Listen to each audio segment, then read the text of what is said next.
how's it sound this time? It seems to be better quality, I think. We'll see. How's it sound this time?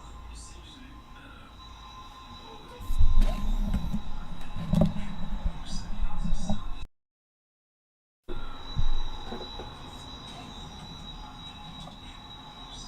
this thing is on. Oh shit, I'm looping. Hang on. There we go. Looks better quality to me than last time.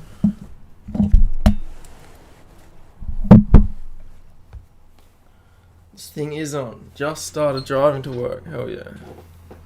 Alright. I think this is better. So I'm pretty much just planning on not doing anything in particular towards the camera, but I have the Ray's Mundane episode 3 script to edit.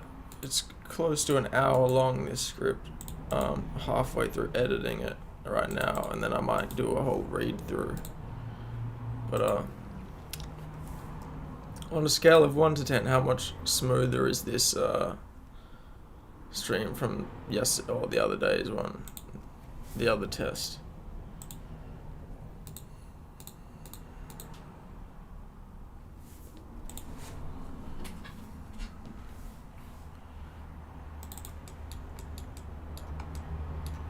I should probably okay.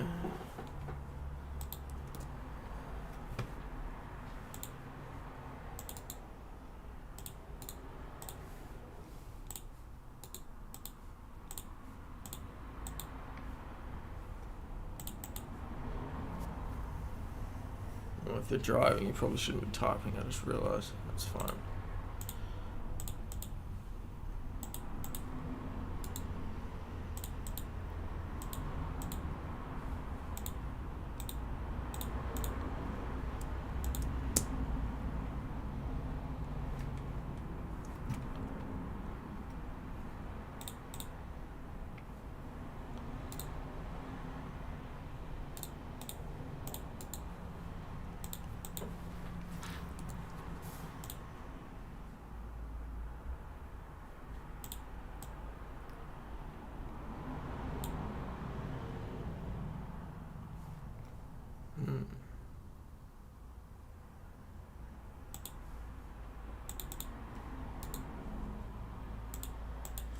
I can never know you, you can never know me, but no, we never meant nothing in our dreams. I woke up with this melody in my head yesterday, and is this gonna be Q&A? Yeah, you can ask questions or whatever. I really I just put that there to encourage questions because I don't have any particular entertaining thing to do of my own accord. So yeah, ask anything. I was just about to say I recorded a song. I woke up from a dream and there was a melody in my head, and I spent like 8 hours turning that melody into a full song yesterday. And it's the first time I've done that in quite a while. I feel the inspiration flowing.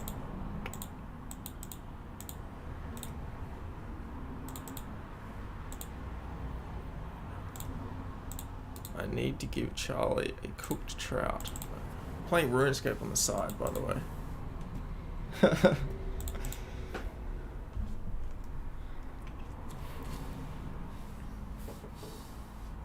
I'm the only one out here. Love driving at 1 a.m. Yeah, it is nice to drive that late. My car is freaking... the license lapsed recently, so I can't... I've driven it around a little bit, but I'm a bit scared because if I come across police, then they'll fucking... Pretty sure they'll impound the car or something like that. Just haven't been able to afford the freaking registration. But soon. Thanks, man. Yeah. Yeah, it is. It's good. I know what I want and I know how to get there. With a more precise understanding of what that means than ever before in my life. How's the audio coming through, by the way? It's probably a bit boxy or reverby because I'm just open in the room here and there's traffic right outside, but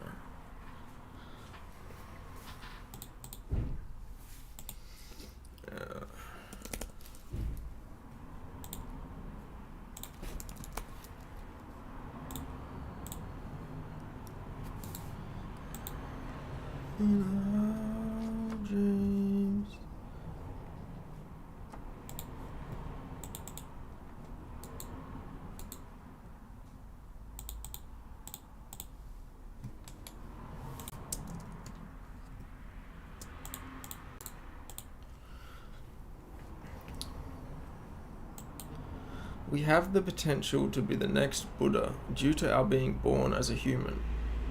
We have that potential. And the degree to which we leave that potential as potential and do not transform it into into a kinetic reality, then we are starving the world. Okay, that needs editing. It's too wordy.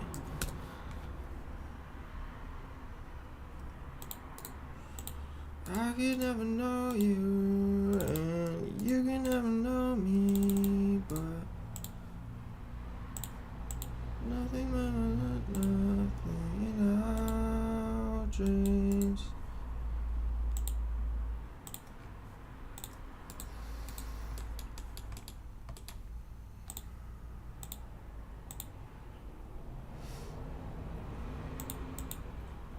What's good, Fo? Jared, my brother, good to have made you here. I think it's a bit later over there, but you said something about having a fucked up sleep schedule, so I thought I might catch you regardless. My red truck died on me. Oh no, I sold it for like... I got to cheap. Oh, it's really good.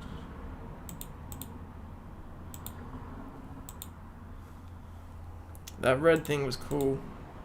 How long were the lights that we taped onto it still working for?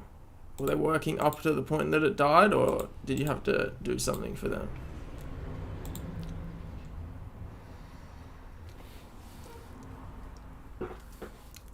Not Dee asks, have you ever felt like remaking any song? Maybe one that you never released under Raise God or was part of any other project? No, I don't think I've ever had that inclination. I think for me, once I finish a song, it feels like whatever led to that song's creation in that point in time is part of the song. So to remake the song at a later date just doesn't come to mind, because there's always new music to be made.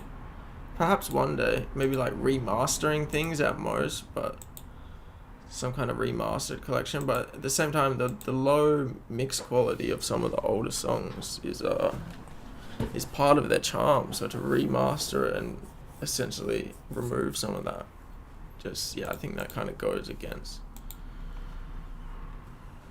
So yeah, never really had that inclination, Dee. I have been music detoxing for a while. I've started like 3 songs in a year. 3 songs this year. Wow, that's cool. Sounds good. Not really boxy or Cannot hear the traffic. Okay, cool. Yeah, I feel like for quite a while I wasn't listening to music either. The only music I was listening to was my own, and then I went through a period where I wasn't even making music for a bit, the start of this year, so I wasn't listening to music. Anya would play music in the car somewhere, and I'd be like, it would almost like annoy me to be hearing music, if it wasn't a good song, obviously.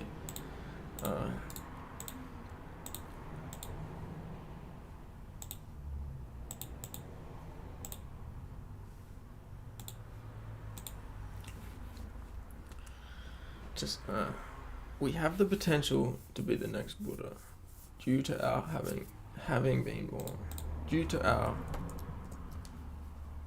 luck of having been born human. We have the potential to be the next Buddha due to our due to our luck of having been born as a human. This. An album is a picture of time. Yeah, that's essentially what I was saying. It doesn't exist out of the context of the time in which it was created in. I remember back in high school, I'd catch the streams at like 6 a.m. my time. That's why I assumed I might miss it. Yeah, well, usually I would never usually stream at this time. Usually I do stream at what would be that time for you, which is like late night for me, or like 11, 12 p.m. my time. Maybe no, it would be like 1 or 2 a.m. Sorry, but yeah, I just decided to do it this time because I figure, well, there's gonna be people awake regardless. It's not like some special time that I need to be doing this.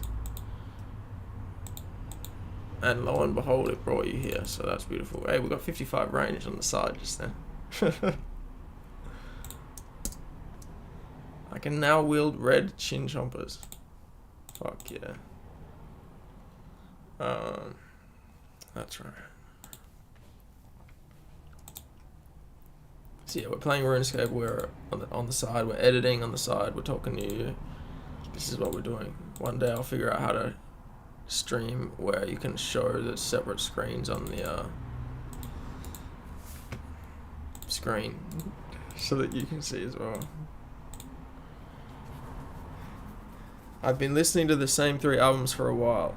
Endiness by A.A. Bondi. Music to Die To by Hello Heathen. I don't think I've heard of either of them. Hey.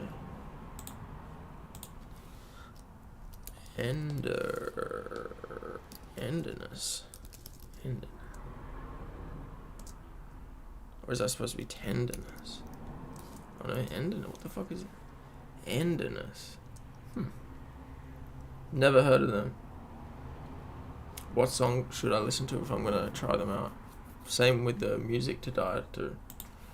Music to Die To. That kind of sounds familiar, but at the same time, it reminds me of that TV show, 1,000 Ways to Die. So it's probably not the same thing.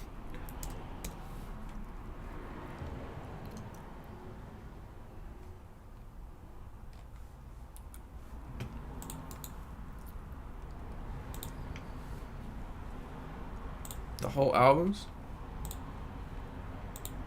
Guess I could do that. Nah, give me a song of each of them. It's too much.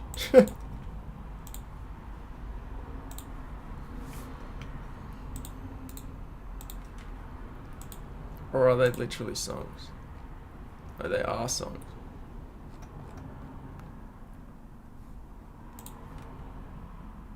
Oh no, Endiness is a freaking album.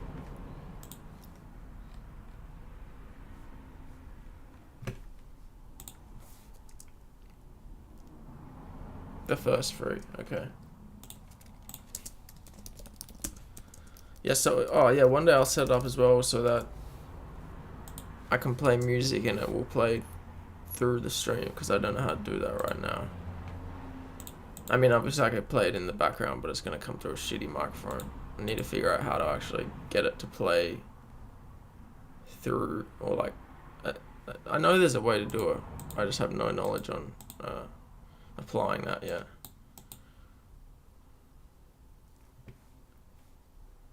In the Wonder.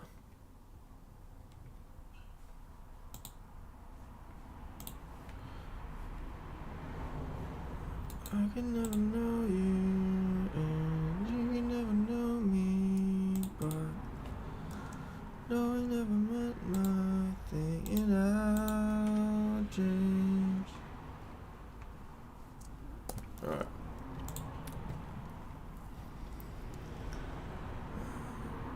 We have that potential.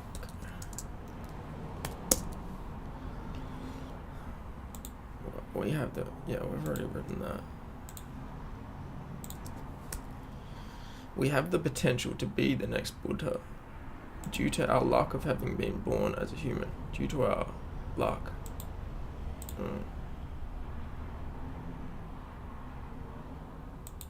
Well, it's really a previous karma. It's not so much luck, but to us it seems like luck. Or unluck, depending on your perspective.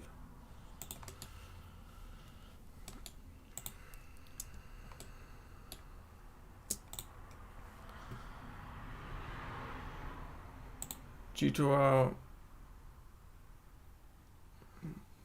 there's a better word than luck, due to our great fortune. Great fortune.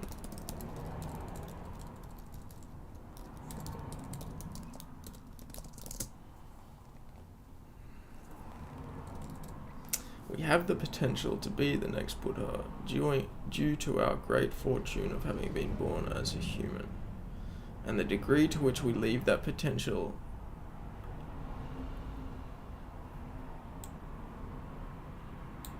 unpotentiated. There must be another word for that. Unpotentiated. Latent? I think latent maybe would be a word.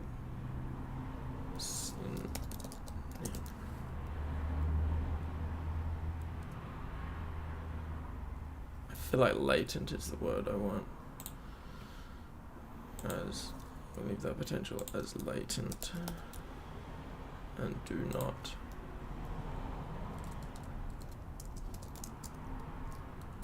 transform it into a kinetic realist.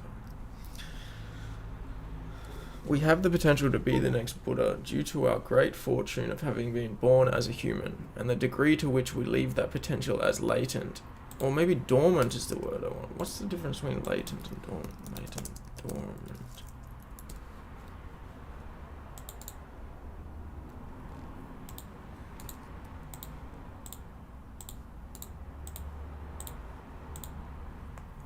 My luck is severe.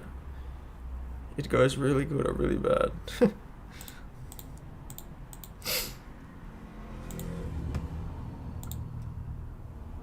Stash unit. Both latent and dormant describe a state of inactivity, but they have subtle differences. Well, what's the subtle difference? Latent emphasizes the potential for something to become active later, while dormant emphasizes the current state of it. It's like maybe dormant. Dormant. It is dormant what I want. Dormant.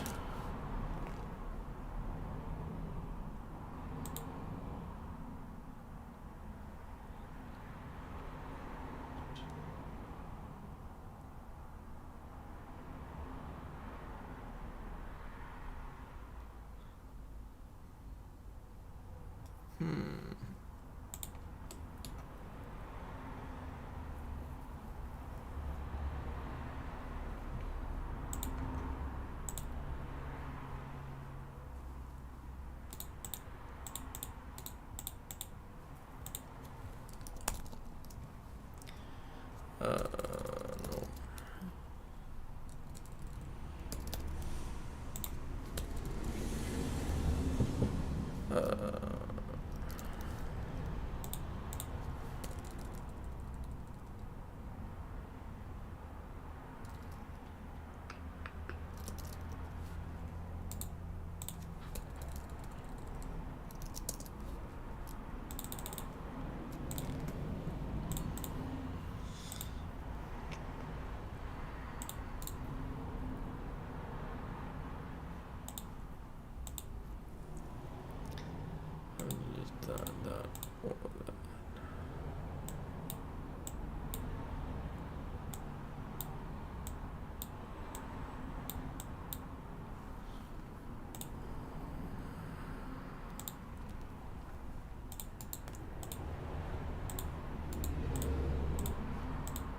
We have the potential to be the next Buddha due to our great fortune of having been born as a human, and the degree to which we leave that potential as dormant and do not transform it into a kinetic reality, then we are starving the world of what we have to offer. We are starving the world of that. Then we are starving the world of that which we uniquely have to offer.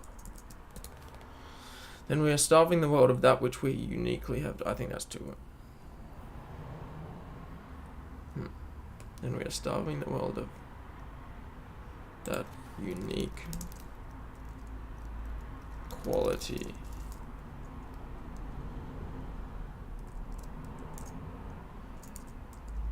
which we have to offer.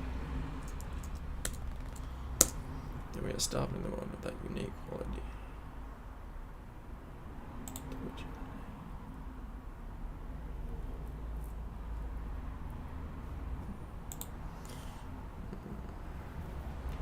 The degree to which we leave that potential as dormant and do not transform it into a kinetic reality is the degree to which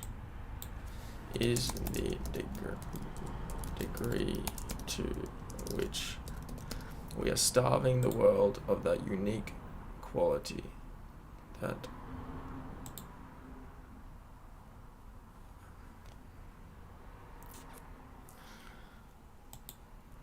that unique quality we have to offer. We have the potential to be the next Buddha due to our great fortune of having been born as a human. The degree to which we leave that potential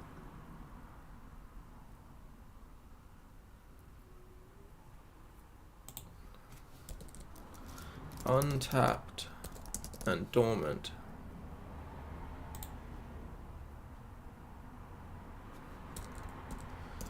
unwilling to transform it into a kinetic reality to the very same degree we are starving the world of that unique quality. We're starving the world to the very same degree we are starving the world of that unique quality, which only we have to. Okay, I don't mind that.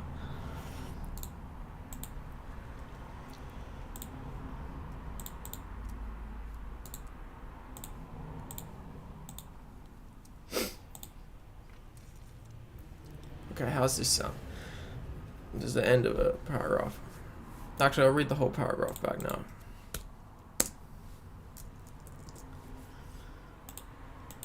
The way we could be acting in the world is the way that Jesus acted in the world, the way that the Buddha acted in the world, the way that any great mythological hero has acted. But the way we are acting has us dying of thirst. Our inharmonious actions keep us from existing as the hero in our own stories, a reality you and I could very well be living out. Our inharmonious actions keep us from existing as the hero in our own stories. No, I think we don't need that end bit there. Just take that out in our own stories. Yeah. Our inharmonious actions keep us from existing as the hero within our own stories. Whether you consider them mythological or historical, figures like the Buddha and Jesus were transformative of the world around them, and their stories encourage us towards the pursuit of such a life.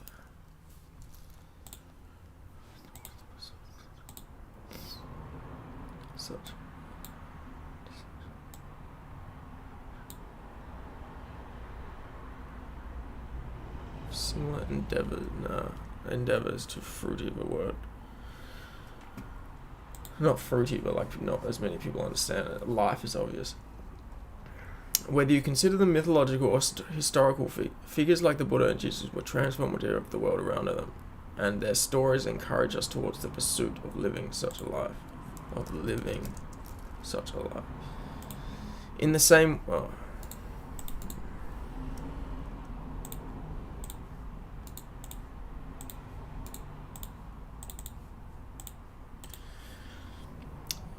In the same way, but to a relative degree, each of us transforms the world around us. If we act inharmoniously, then we darken the world. If we sacrifice our inharmonious actions for the world, we bring about light and salvation to those around us, the ripples of which can spread far and wide beyond conceivable perception. We have the potential to be the next Buddha due to our great fortune of having been born as a human. The degree to which we leave that potential untapped and dormant, unwilling to transform it into a kinetic reality, is the very same degree. It's the very same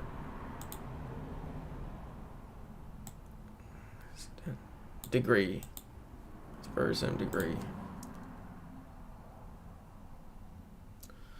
The degree to which we leave that potential untapped and dormant, unwilling to transform it into a kinetic reality, is the very same degree to which we are starving the world of that unique quality that only Genie, fuck yeah. Now that I'm not part of the traffic myself, I can hear the traffic. That's funny.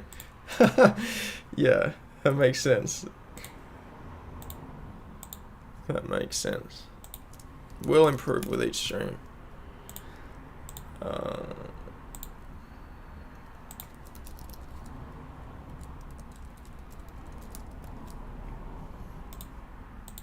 It's also because the microphone is literally facing the traffic, which we'll have to change at one point, but it's all good for now.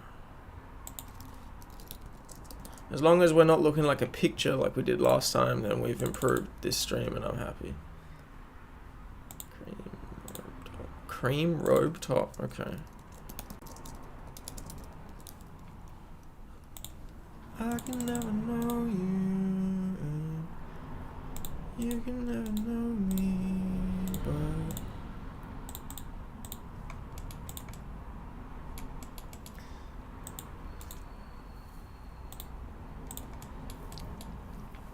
but the degree to which we leave that potential untapped and dormant, unwilling or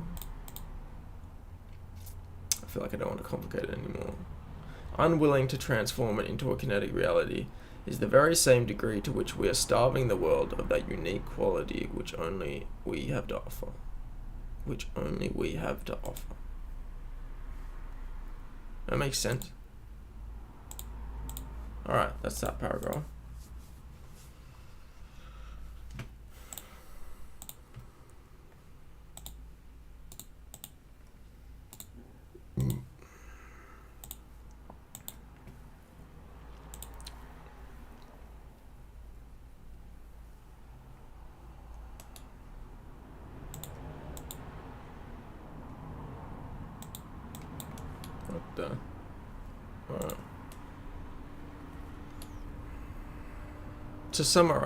To summarize in analogy, the negative emotions that arise from inharmonious living affect the mind of the individual like a stab. The mind of the individual like a stab wound affects the physical body, weakening it and engendering pain in its movement, operation.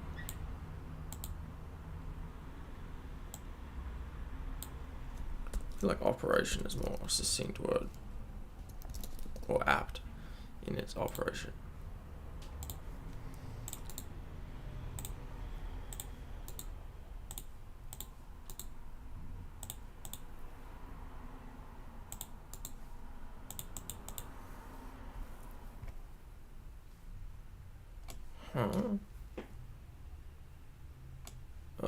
Right.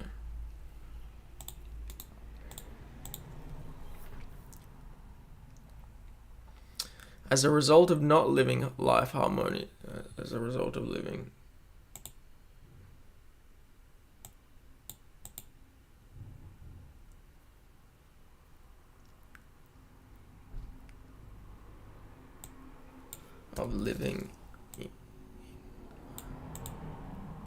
out of harmony, as a result of living a life out of harmony.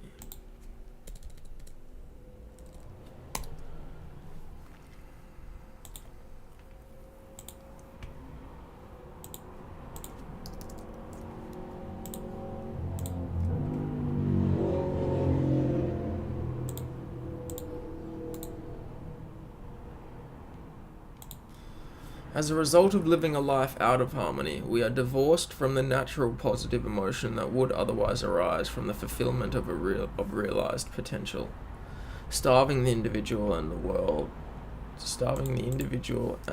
the world of the positive light of harmonious living that is required for an necessary for an increasingly transcendent and ever enlightening society.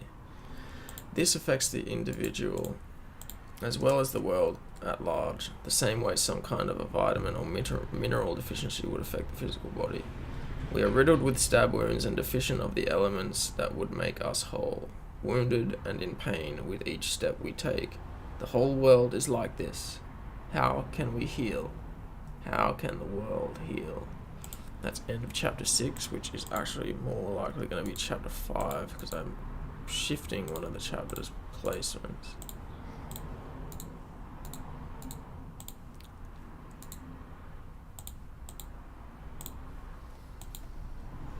Build this stash unit, goddammit.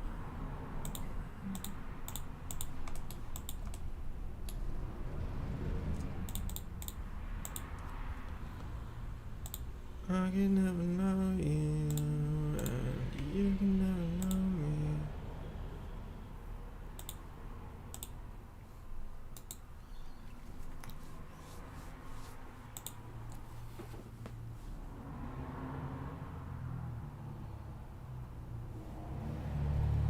I feel like this sentence is a bit wordy.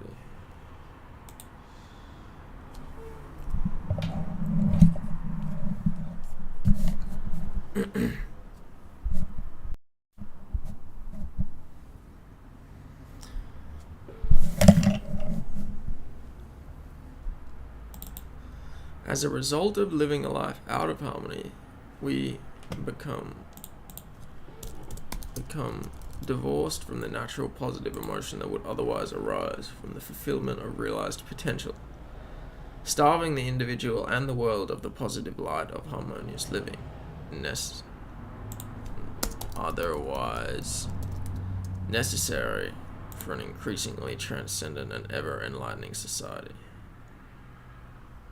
I don't know if that sentence, that extension is necessary or just confuses the sentence. Welcome back, brother. I can never know you, and you never know me, but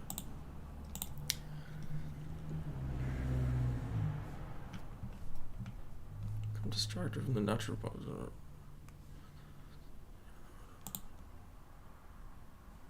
Of harmonious living, though.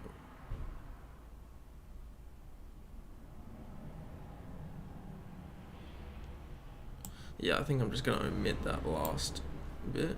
Take that off. Let's read that back.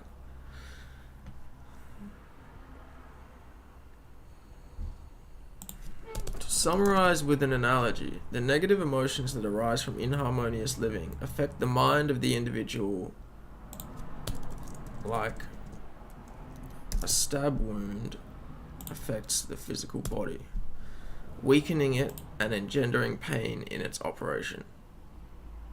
As a result of living a life... Oh, wait. Yeah.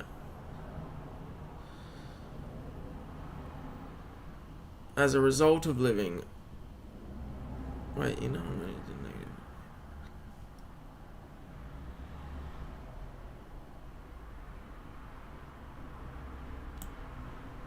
Inharmonious living is more straight to the point. Inharmonious living. As a result of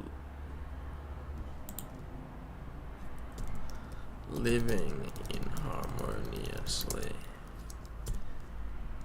we have become divorced from it. Yeah, okay, that's smoother.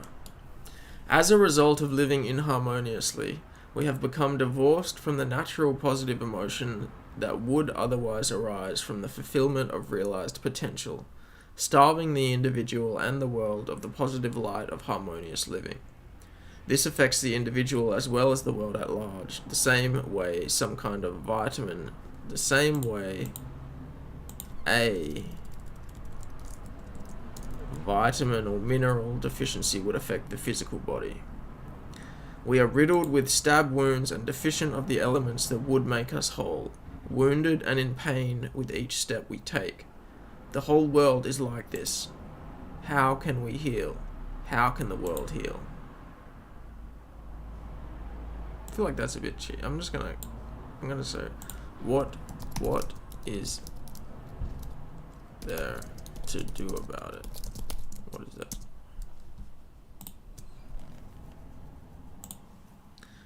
the whole world is like this. What is there to do about it? End chapter 5. What's the subject of the lecture you're writing? In the this one, the broad one is values. Values is the overarching structure, and I break that down into ways in which we act in the world and the ways in which those actions within the world are either in or out of harmony with our values. And I break values down into 3 subcategories. It's actually quite interesting. I'm excited to get it out to you all. I'm going to edit it a lot less. The last 2 ones I edited a whole bunch of footage over it. I put more effort than probably necessary into like the specific clips I chose. So this time I'm just going to read the whole thing and just throw over like random footage that I've shot. I'm not going to try and be specific, because then I can literally just lay that on in like one session, and all I need then is the full reading, lay on the visuals, and then just like a little bit of editing over the top of the chapters. And I want to get that out to you in like 2 days essentially, because I'm halfway through editing now. Writing took the longest because it's like this thing's almost 8,000 words. I've never written one thing that long before.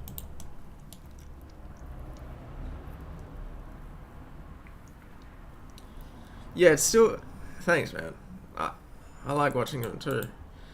I learn even watching them back. It's because I didn't create them.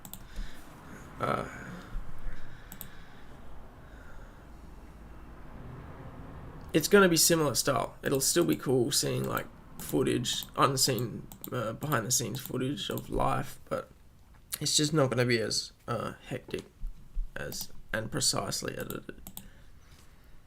I remember having to watch them multiple times just to take in both visually and lyrically. Yeah, lyrically, that's funny. Yeah, this will probably make that a little bit easier, but at the same time, I don't know. I mean, even as I say that, me rewatching them over and over, I learned different things when I was in different times. So it's not like I want to make a video where you only ever have to watch it once and never come back to it, because that would be against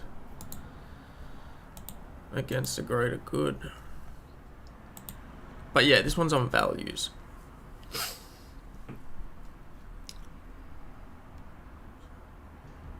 Okay. What is that doing? So that there was chapter 4. Okay. That's right, I deleted one chapter and then I moved one chapter to the end. Wait, did I delete? Hang on, I need to recheck that.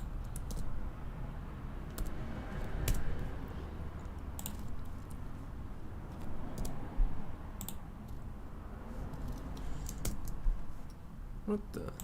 Oh, that's so funny.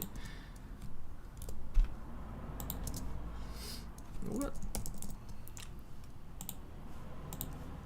Okay.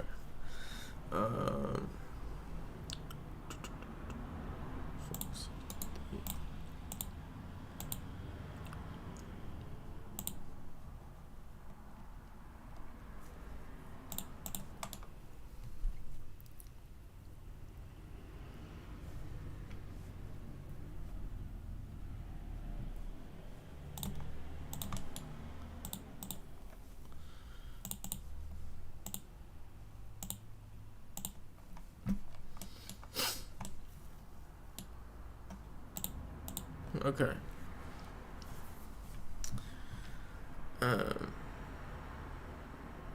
Oh yeah. So we have the intro. Chapter 1 is on action specifically. Chapter 2. So this is the one that is now. Wait.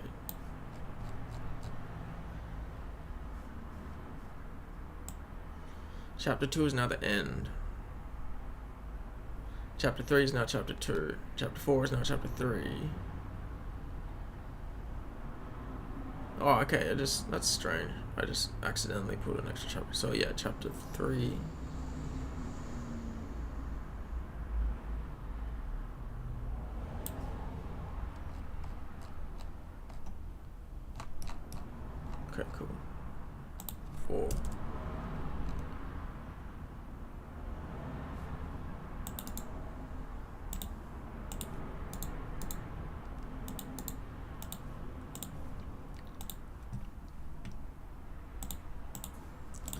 then chapter 4, and this would have been chapter 5.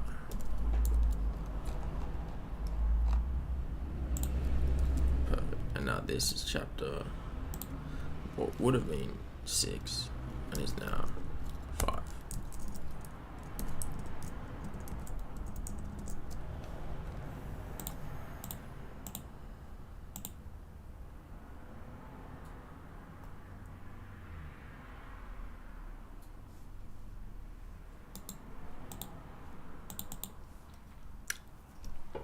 Luckily with these types of videos, I don't think you can even make one that only needs to be watched once, because as the viewer matures and experiences new things in life, yeah, exactly what I was saying,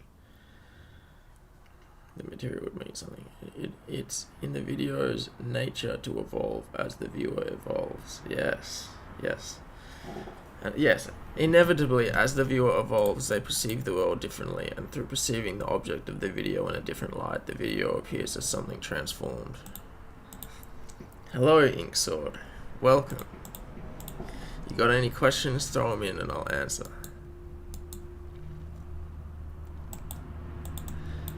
I can never know you. Okay, chapter 5. Healing/strategy.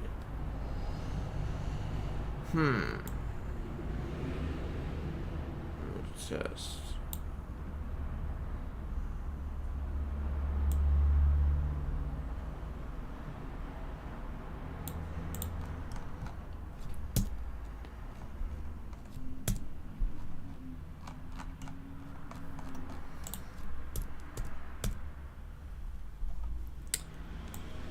So yeah, the first...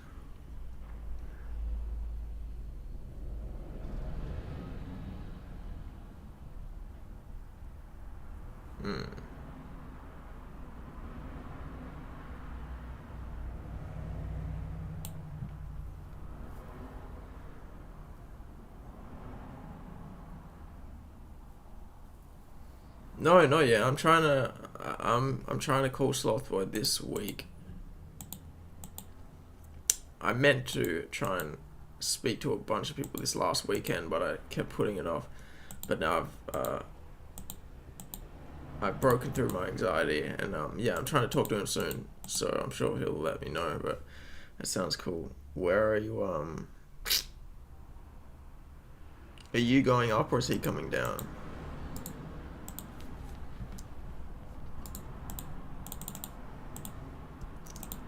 Get out of here, boy. This is my spot.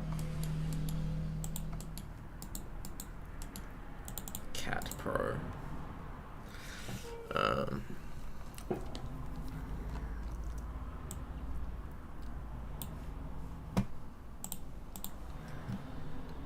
So, introduction.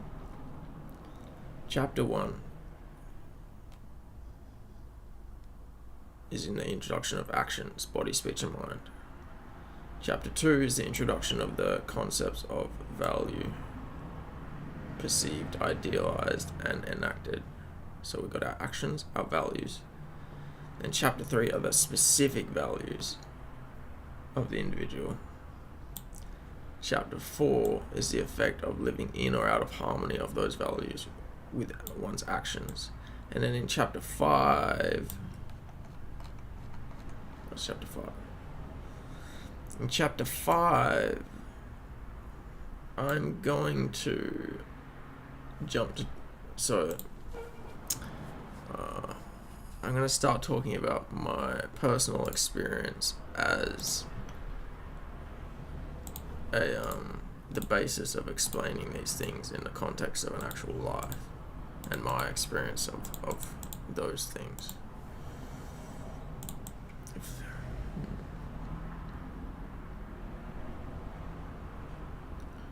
Chapter 3, chapter 4.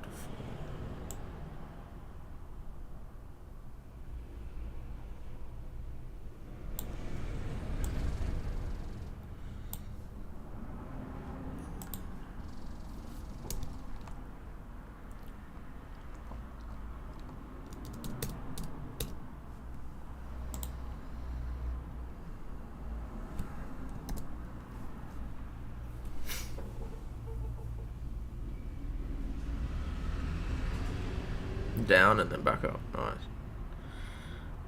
driving through the forest.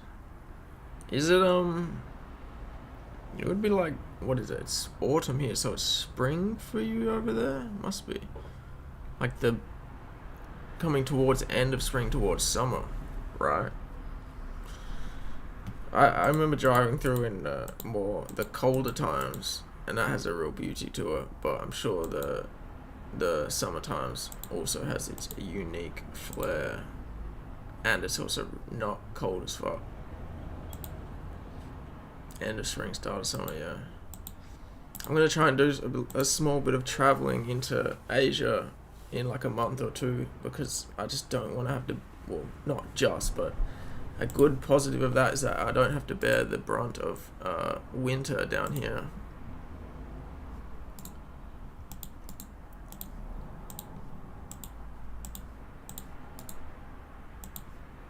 How long are you planning on the road trip taking from LA up to Vancouver?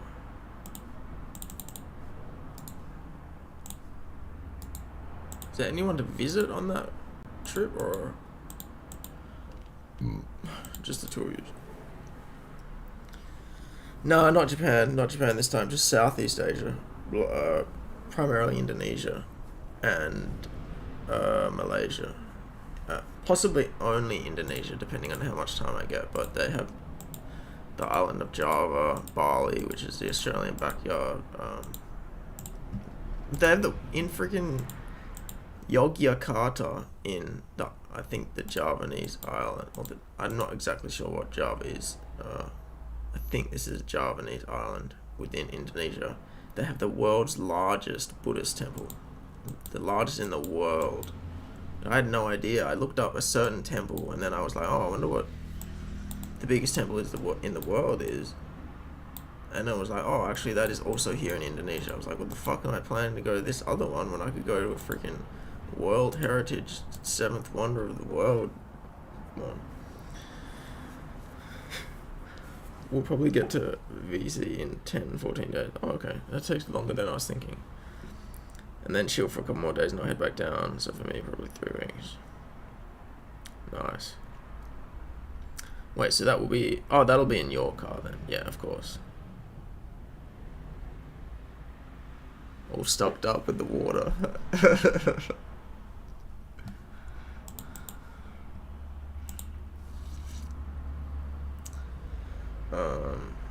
Okay. Script. Chapter 5. Strategy.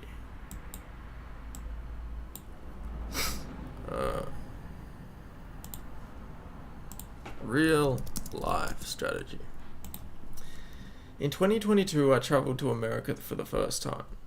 I was there for 3 months. I was away from almost everything that brought me comfort. I was there for 3 months. And I was apart from almost everything that brought me comfort. My home, my girlfriend, my cat. I was away from everything except weed and pornography. I made sure that whatever state I was going to travel, I made sure that whatever state I was going to,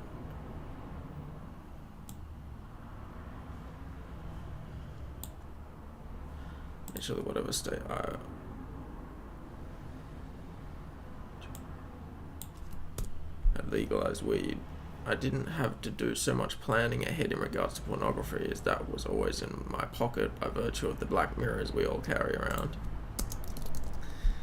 I was also very nervous prior to going, but throughout the entire trip, as I was going...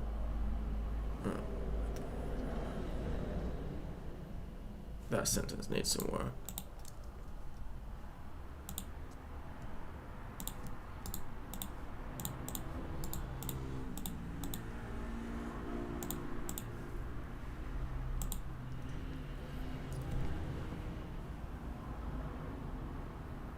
YTD features on Sloss albums, I think. Recognize that name from.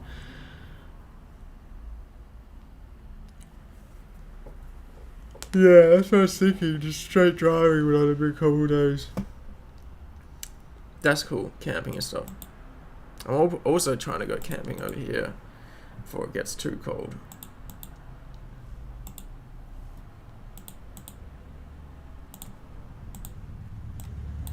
I meant to be camping. I meant to go on this Zen retreat a couple of weeks back where I'd be camping. But the day before, I got back from a flight from the other side of Australia and I caught COVID and they wouldn't let me come and attend because I couldn't show them a freaking negative COVID thing. So I'm out to camp, seeing as I missed that camping opportunity. Yeah, that sounds about right. It's open so far.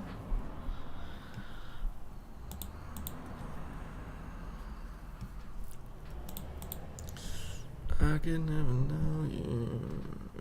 You can never know me. Okay, let's get back to that sentence.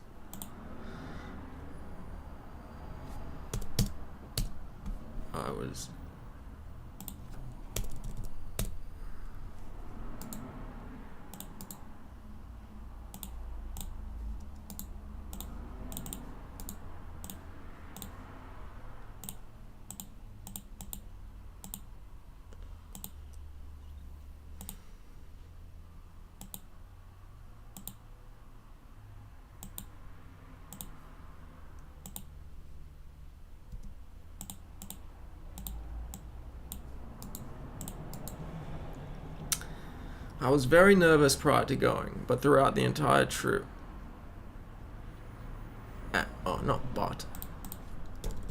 and as the trip progressed, I was very nervous prior to going, and as the trip progressed, as I was going to be meeting for the...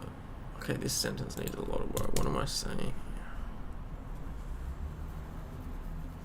Nah, it's all good. I'm distracting myself as well by playing RuneScape on the side. Dude, I need to take one of these Zen retreats. Are they hard to find in the US or am I just not looking the right way? No, there was plenty. I seen plenty when I was over there last time. Yeah, they're everywhere. They're everywhere. Well, not everywhere, but in LA for sure. There was a big one in San Francisco, so I'm sure in LA there would be ones. They don't do them all the time, obviously, but they definitely do them. The one here that I was going to attend happens like twice a year, so it's not a regular thing. They call it a sesshin in the Zen tradition.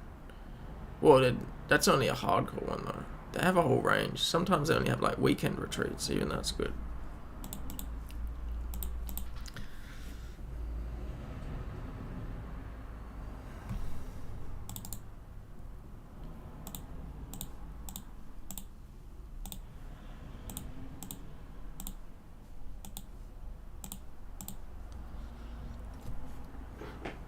In 2022, I traveled to America for the first time.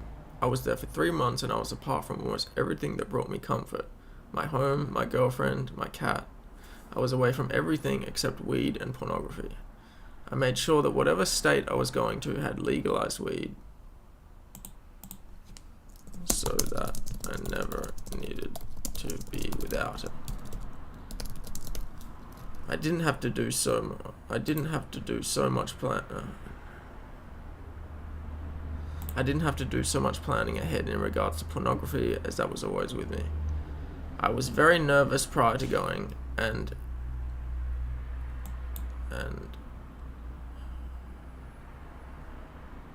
the progress bit doesn't need to be there. I can just black that out. I was very nervous prior to going, as I was going to be meeting for the very first time people that I'd only ever communicated with over the internet. Now, yeah, that's much smoother.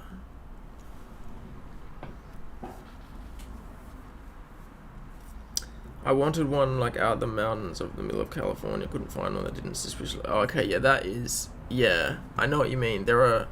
I did come across a fair bit of that while I was looking as well. Some of them are like... The authentic ones, they're not going to be cheap.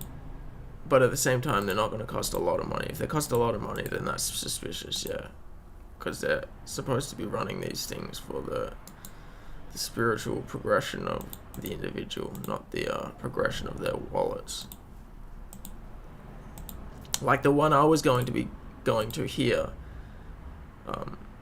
it cost a certain amount of money, but I was pretty low on funds, so I just told them, and they were like, yeah, you can come for free, that's fine. We're only like, this is primarily for the practice, but the money that we get just helps fund the program. But if you can't provide it, then feel free to come along, which is how they should do it.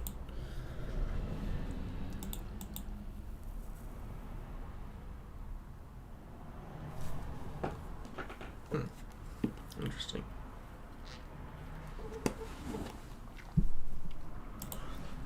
Be right back.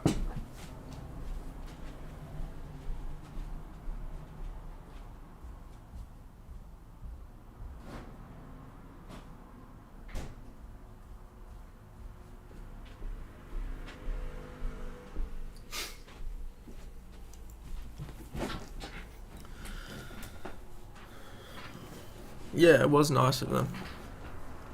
Very nice. Yes, they seem like a good group. The Zen, shout out the Zen group of WA.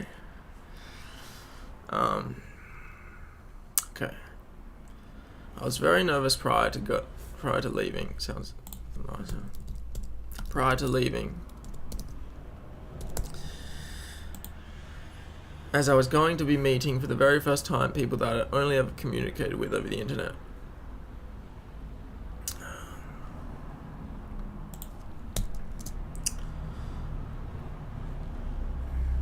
I consider myself quite introverted, and I don't particularly seek out social situations, so to be throwing myself into what was essentially 3 months of prolonged socializing without a break was something somewhat was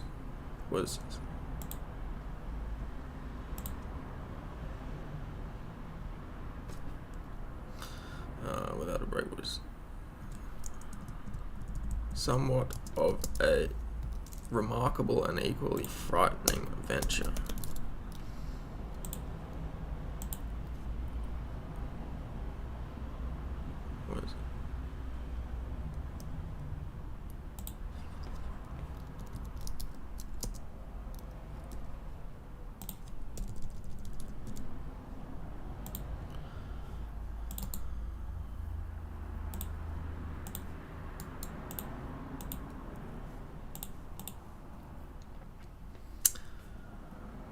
I consider myself quite introverted, and I don't particularly seek out social situations, so to be throwing myself into what was essentially 3 months of prolonged socializing without a break was equally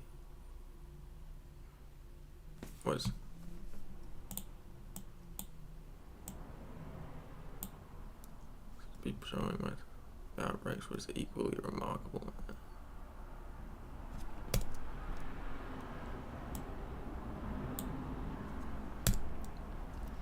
So to be throwing myself into what was essentially 3 months of prolonged socializing without a break was equally remarkable and frightening.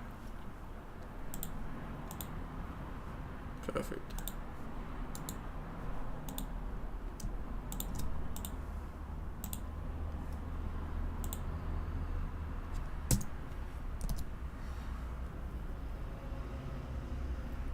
Yeah, this is my new place. Well, this was the place I got with Anya, so like it's not new, but I just live here full time now. So you've probably seen parts of it before in some old videos, but yeah, it is. It's nice with the garden out there. I got all the you can't really see it right now, but I'll put it on better display in future videos. But yeah, I'm a garden man. I'm a gardener. Got some bonsais. Fuck it, I'm showing you a bonsai.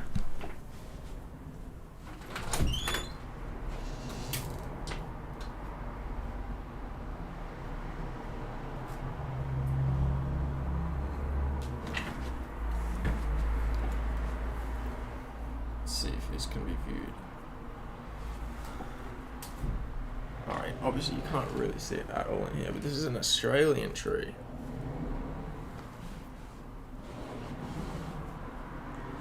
And outside there's a whole bunch of other bonsais. Well, mostly they're just plants, but there's a handful of bonsais.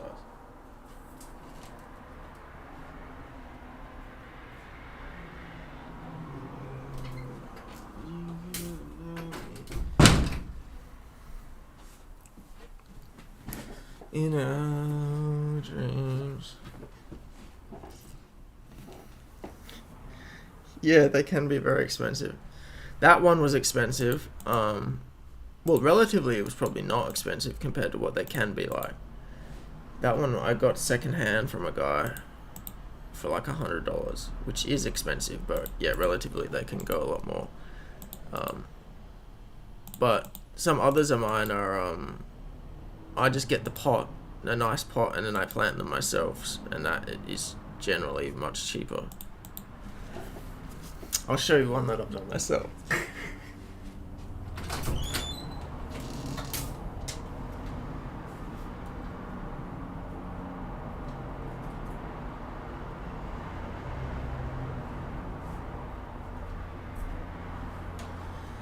This, for example, is just a jade plant that was in my mum's old garden before she moved out. And just in like a $20 nice pot.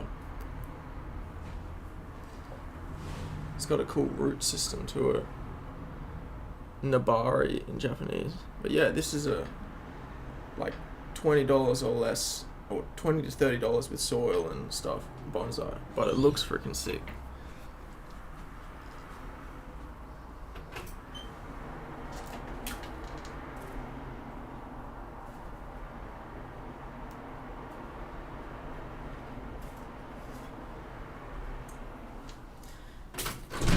Bad lighting, obviously, but it inspires me to one day do an actual bonsai showing video. I can show you all my plants and have it actually proper lighting.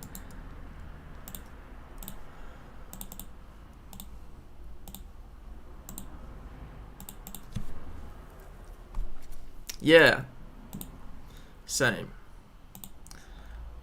The placement of the tree within the pot, as well as the stance of the tree.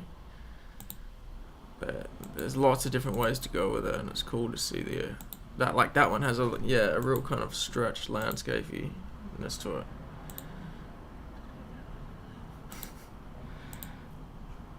I'd like to show you the more recent ones I've done, but they're oh wow, I'm out of nature. Shit.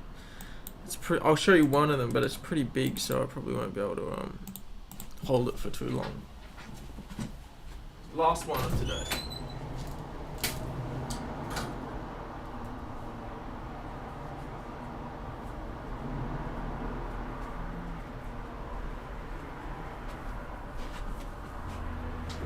Boom. Yeah, you can't see it. It's way too big, but way too big. Can't even show it on the screen. Oh, there you go. See that nice pot? Oof.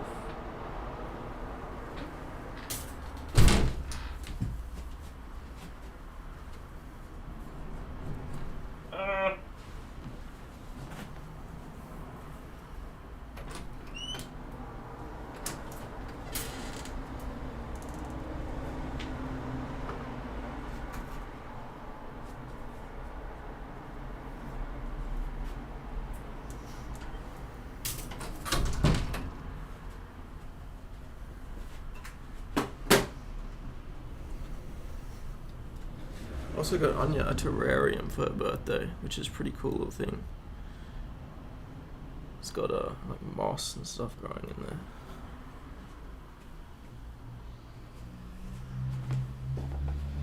Right. Oh, how did that happen? Well, let's set timer.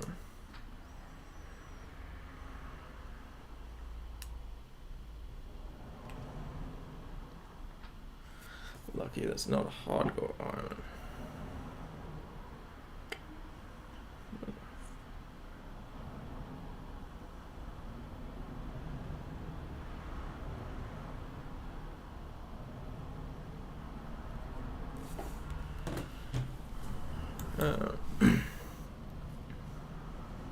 Yeah, the pot is dope. The pots really make it. You can have a pretty mediocre, unbonsaied looking plant and have it look really good if you just have a nice pot.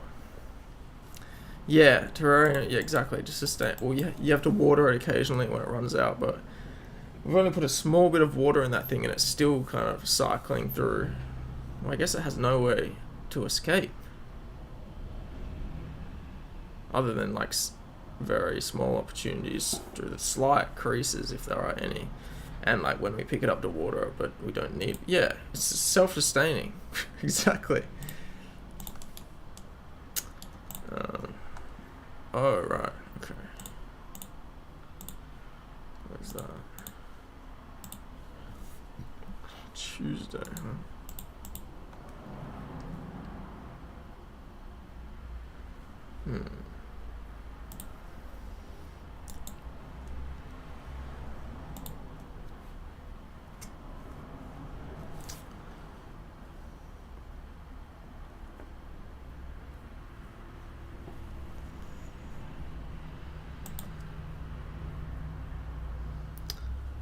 Script. Gladly, no one turned out to be unbearable. Each person was pretty much just the IRL version of the person I'd spoken. A person I knew online. But that still didn't detract from the fact that I had to socialize with them constantly for 3 months. I set all of this up to give the proper... Oh.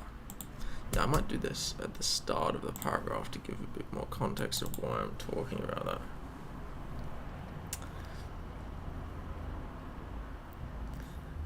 The plants mixed with the car sounds and the pattern on the windows makes the area very cozy. Oh yeah. Yeah, it is nice. It's a nice little corner.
That's alright.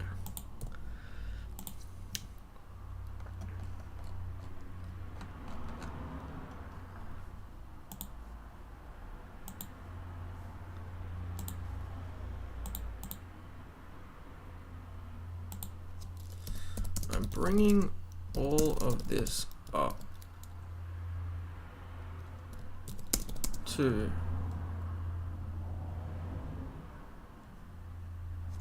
aid in setting up the proper context of my individual propensities, addictive habits, and the environment which I was being placed in, so that we can now examine how I reacted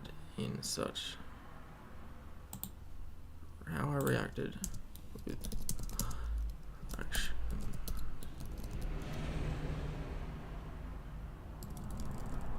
With my body, speech, and my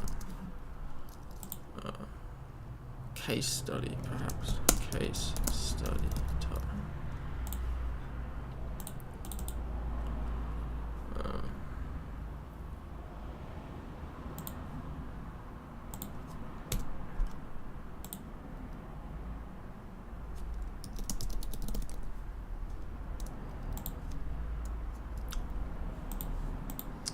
I'm bringing all of this up to aid in setting.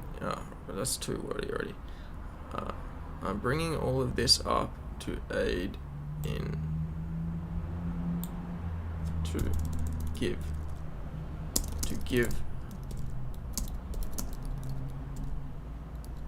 context to give I'm bringing all of this up to give context.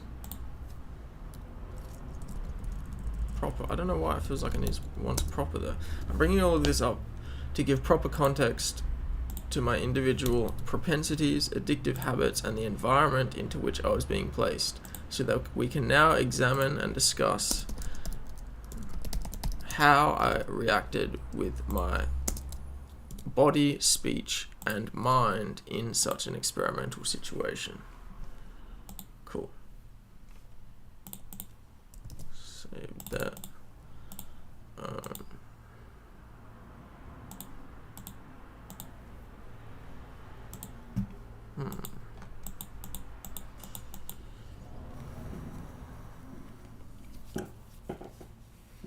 That part you were just reciting about how you were forced into interacting with new people in a new space for that period of time instantly reminded me of what it was like to move to college. Yeah, for real.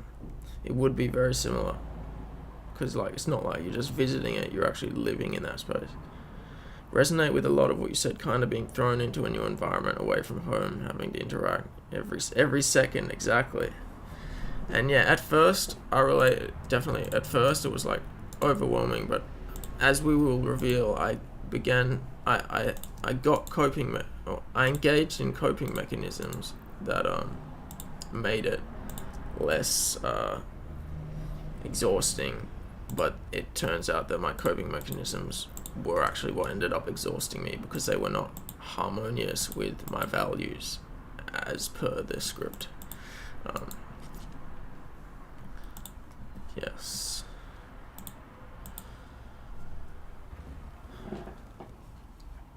What I'm trying to do with this particular episode is to use my lived experience as the case study on which we're dissecting the ideas I present in the video, like values, and breaking the values up into the 3 substructures which I haven't yet explained, as well as seeing our values as body, speech, and mind. Okay, nice.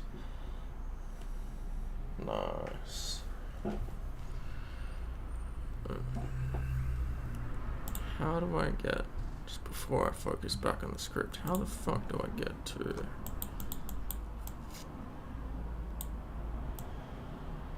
here?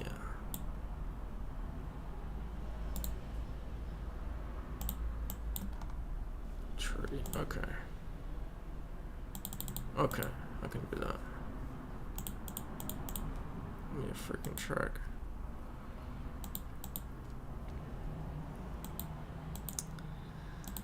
With the amputation of all my usual comforts and coping mechanisms other than those of smoking and PMO, my reliance on those two grew to new heights. By the end of the trip, I was smoking up to 20 spliffs a day, and as a lot of the time I was surrounded by others, my immediate ability to satisfy myself with porn was stifled, bar the occasional airport disabled bathroom. And eventually, the lust that had fueled my pornography addiction had boiled over into me acting it out in the form of cheating on my girlfriend.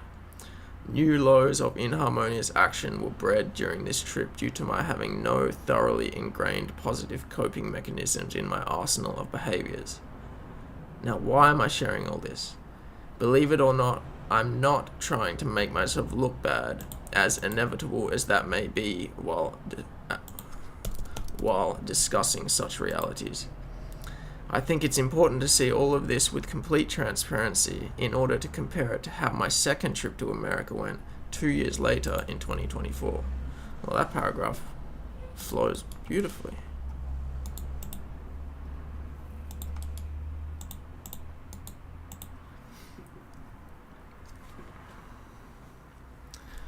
Good for reinforcing your points by relating to the viewer. I know a lot of people will resonate with those experiences too. That's the hope. Yeah. That's what I'm hoping for. That's what I'm hoping for, brother.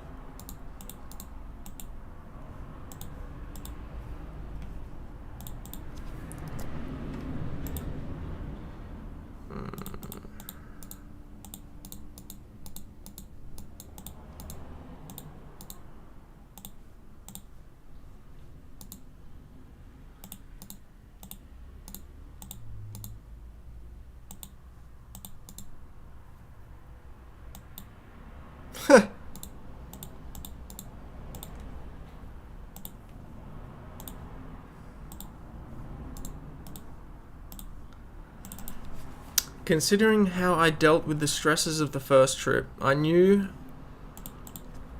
that I needed to prepare much more significantly for the second. The imminence of this second trip was also part of the reason I was particularly aware of my current flaws and seeking help in rectifying them through the evidenced in my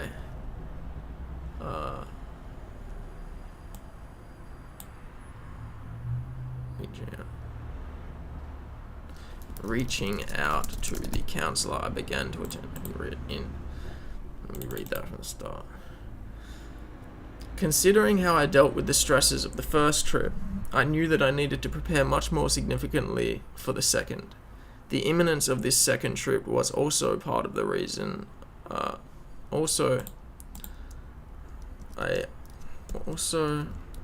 part of the reason why I was particularly aware of my current flaws and seeking help in rectifying them, evidenced in my reaching out to the counselor I began to attend in mid-2024, that's how I start this. After the introduction, I talk about first going to see that counselor, and we're referring back to that now. But I haven't read that chapter out to you. During the months I attended the counselor, I also decided to retake a small beginner's meditation course I'd taken years prior at my local Buddhist center. It consisted of 4 one-hour classes, one on each Saturday of the month, teaching the basics of meditation, including breath counting, walking meditation, mindfulness of the breath meditation, or anapanasati in Pali, the language spoken during the time of and by the Buddha.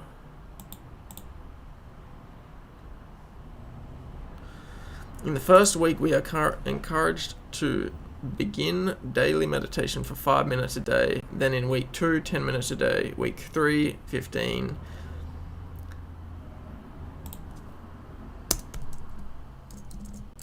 And by the end, and by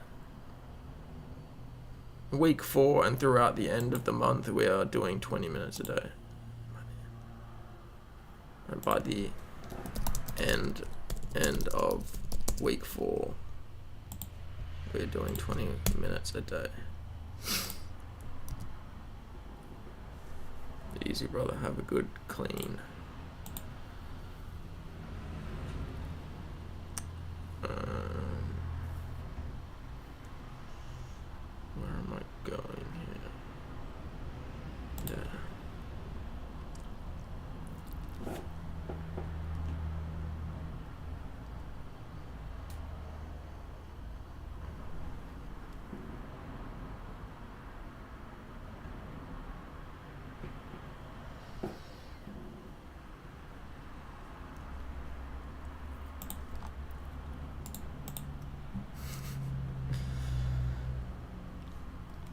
The previous time I'd done the course,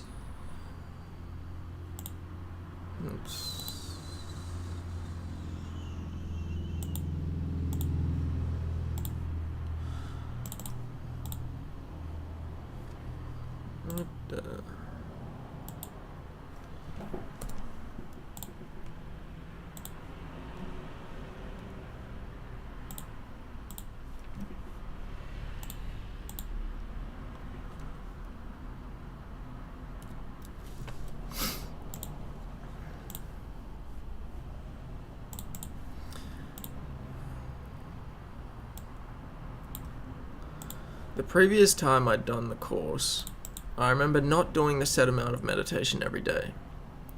I thought I already knew how to meditate well enough, and so it didn't matter if I missed a day or two, or even days in a row, or even a majority of the days. I was very big-headed in my sense of progress. I may have known how to meditate on a basic level, but I was ignorant to the importance of consistent practice. Consistent practice.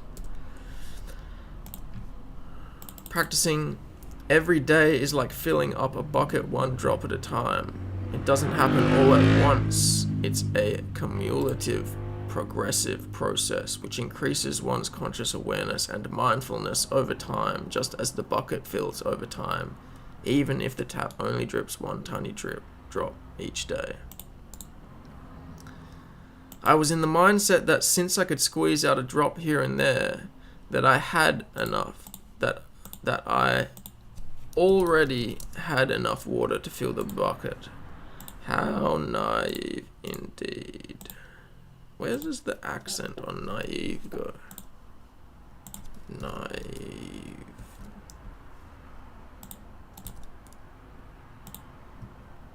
What? Naive. There's no accent? What the fuck? I swore there was an accent on naive. Okay, never mind. I could never know you, and you can never know me, but knowing never meant nothing in our dreams.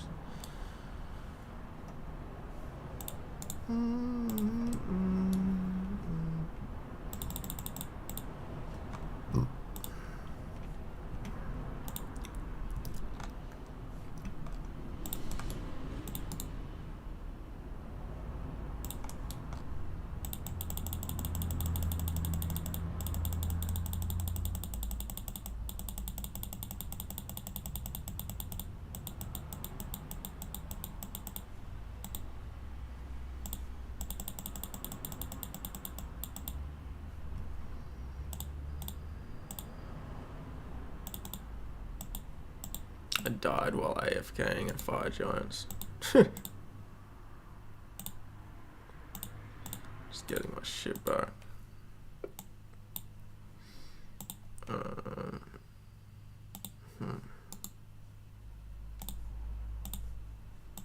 Wait, what? How am I getting back here? Wait, do I not have? Oh, wow.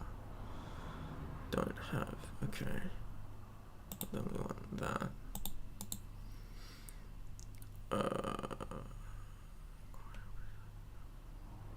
That. Okay, cool.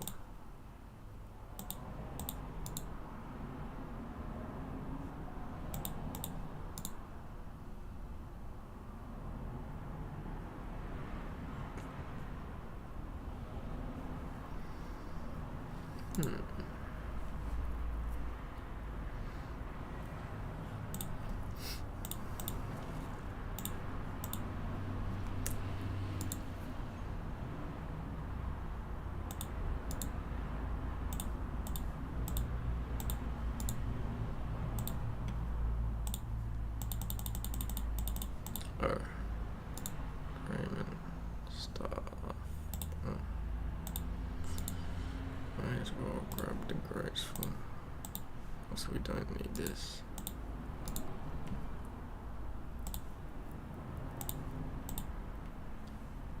Do we need? No, don't need that.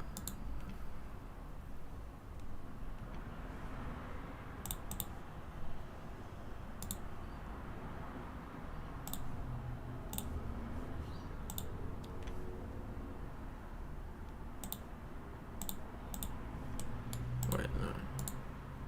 What? Oh shit. Okay.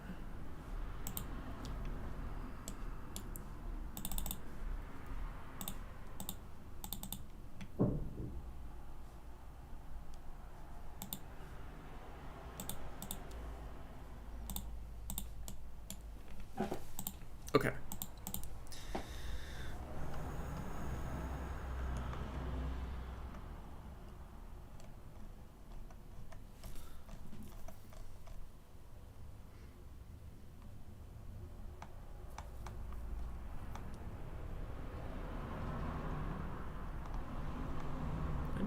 fucking die.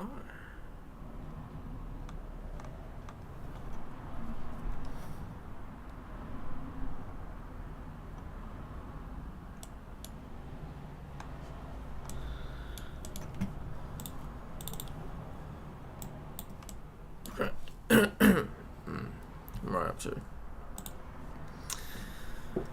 But during this period in 2024, I became confident in the fact that I was going to do this course.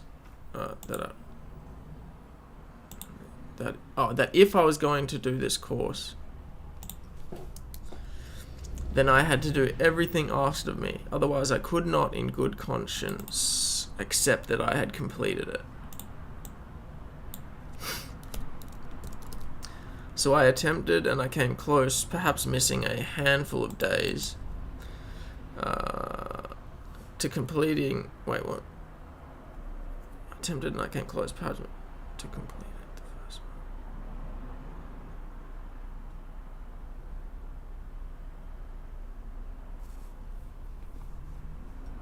Completing, not completed. That's what.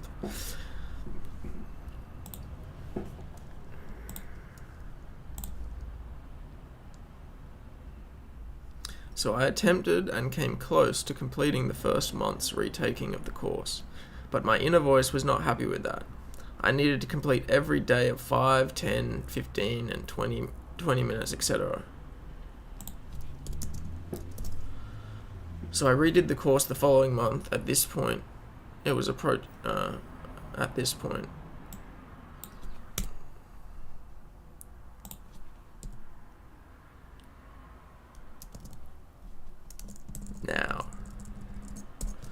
Now approaching the final month before my trip. This time I completed the course with only 1 or 2 days missed. Still not perfect, but I had no more months to redo the course before leaving. I had done the best I could, and I firmly established a daily practice lasting for longer than a month for the first time in my life. I continued with the 20 minutes a day for the final week or two approaching my flight to the USA, ultimately reaching 30 minutes a day before flying out.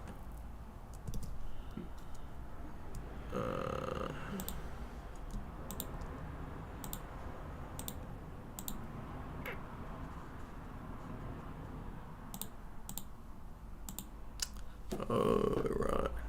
Okay.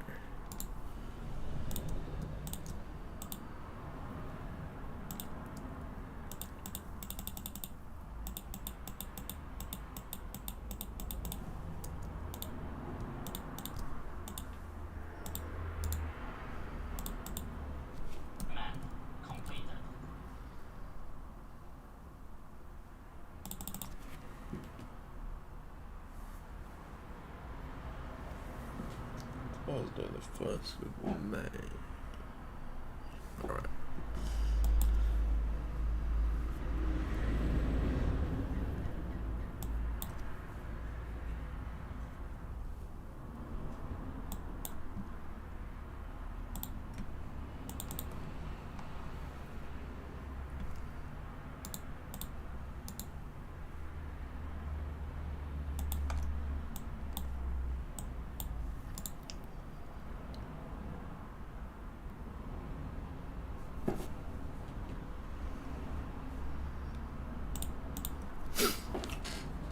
The reason why I was decisive in nailing down a daily meditation practice was because I knew that this was a positive behavioral mechanism, an action in harmony with my values that I could take anywhere and everywhere I went. It was exactly the type of thing I would need to depend on when I wanted to not so heavily lean on my other crutches of smoking and lust as I returned to America. No, crutches of smoking and lust.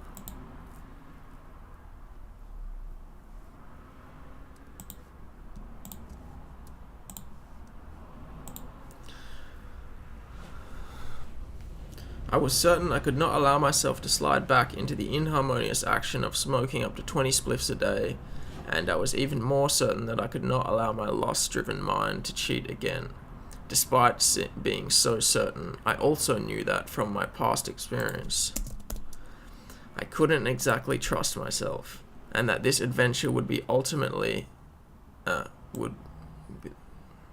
would be the ultimate test of my growth of character, the strength of my meditation practice, and the harmony of my actions within the world. And chapter 6. Oh, what is now chapter 5.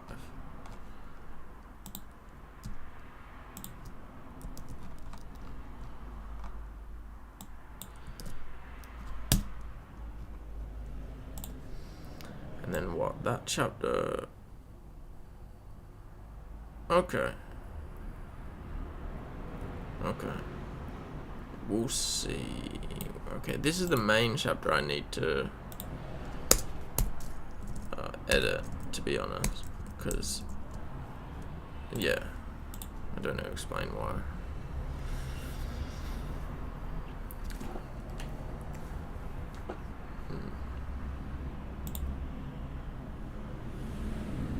I just need to cut it down a lot, that's what I mean, compared to the rest. And, wait.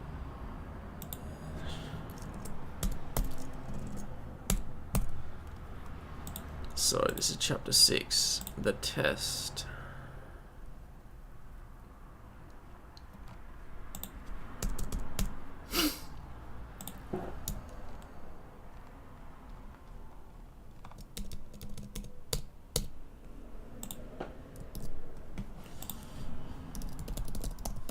Right back.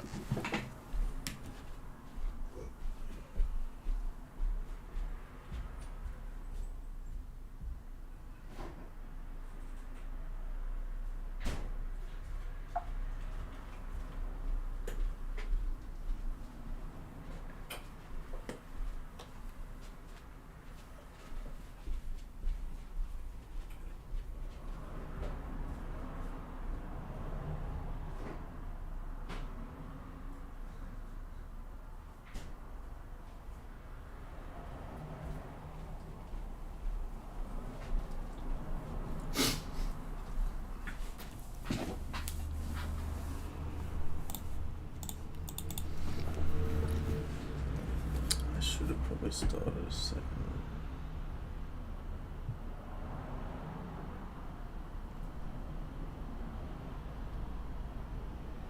Yeah, that's crazy.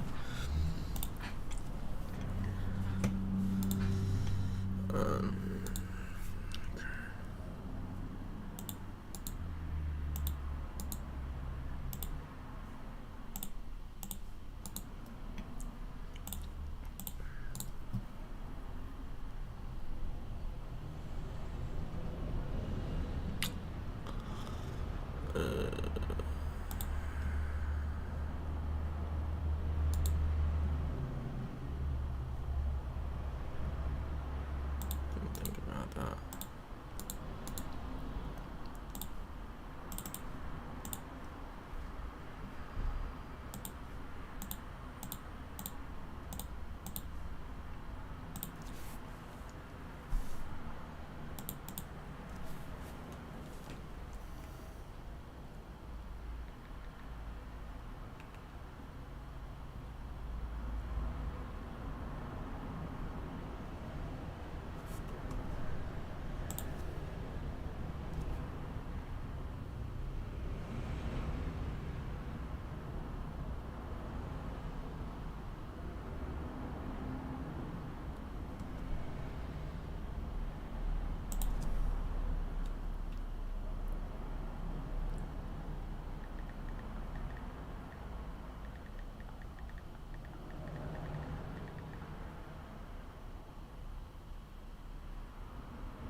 Chapter 6, the test.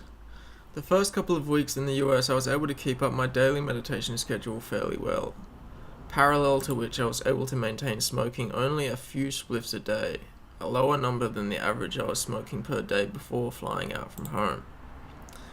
And this was all despite being around people every day, near constant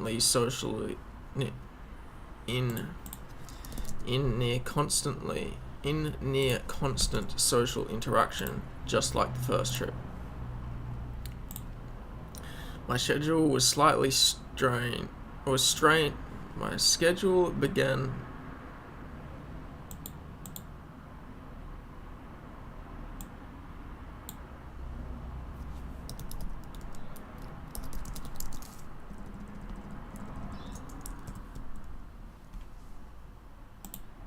My schedule began to strain slightly at around 3 or 4 weeks in, at a point during which I was sleeping in the same room with a few other people and didn't have room to lock myself away in to meditate, nor go outside because it was too cold.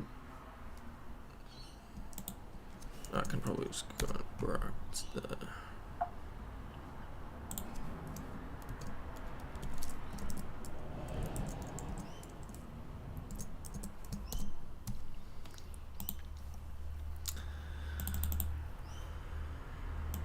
And following that, I spent. Okay, this is where I need to start editing because I think I want to keep this video broader in the sense that I don't want to be name dropping people. I just want to kind of talk around people, just to make it understandable for anyone. Like if they come to this and they don't know musicians' names, then they can listen to it without needing to.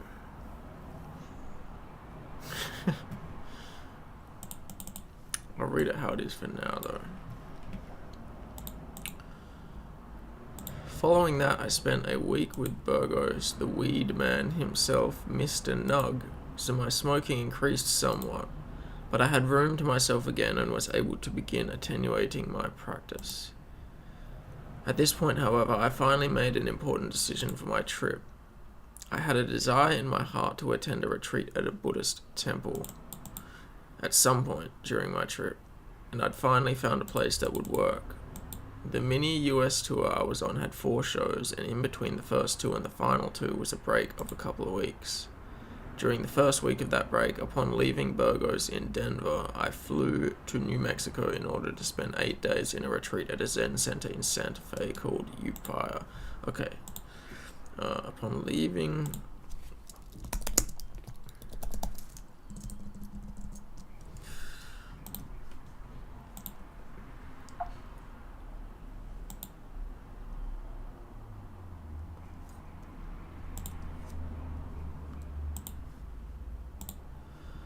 And following that, I would spend a week with...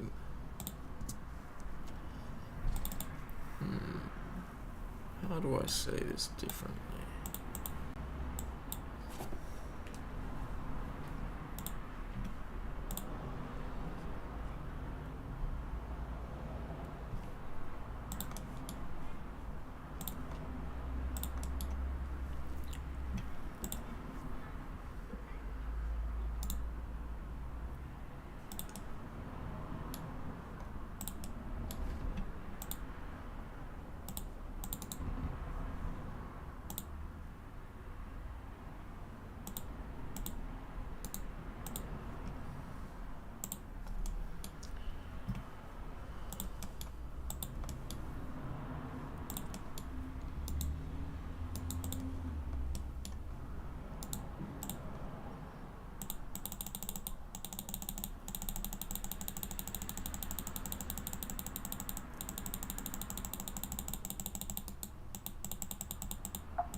What is a polite name to call a pothead? Is pothead fine? I honestly don't know.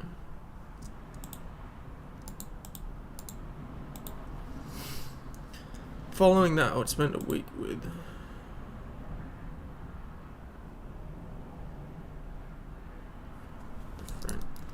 friend of mine who's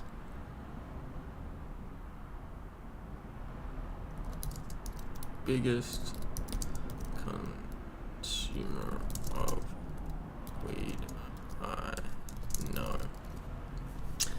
And following that, I would spend a week with a friend of mine who was the biggest consumer of weed I know.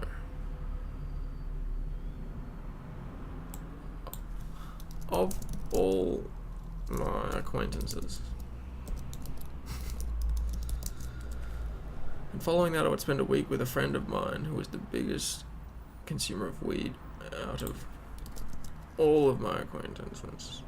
So, naturally, my smoking increased somewhat, but I had room to myself again and was able to begin attenuating, yada yada yada.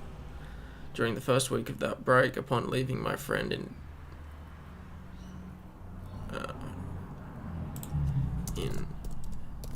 Denver, Colorado.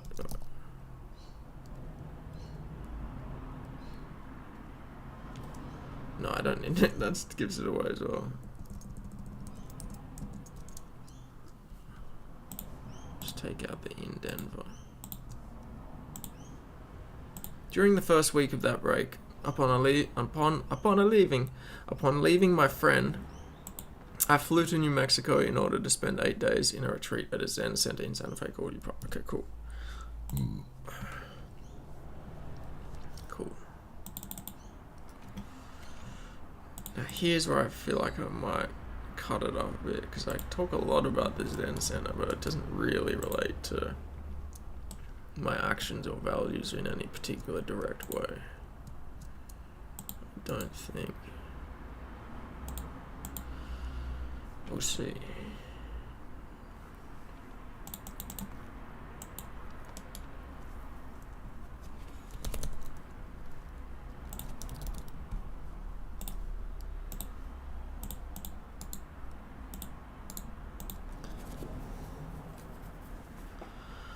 At UPI, there was a stern schedule. 6 a.m. wake-ups, 3 hours of meditation daily, broken into 3 roughly 1-hour sessions, along with 5.5 hours of work practice each day, known as samu in Japanese. This consisted of simple chores carried out within the mindfulness that usually accompanies meditation.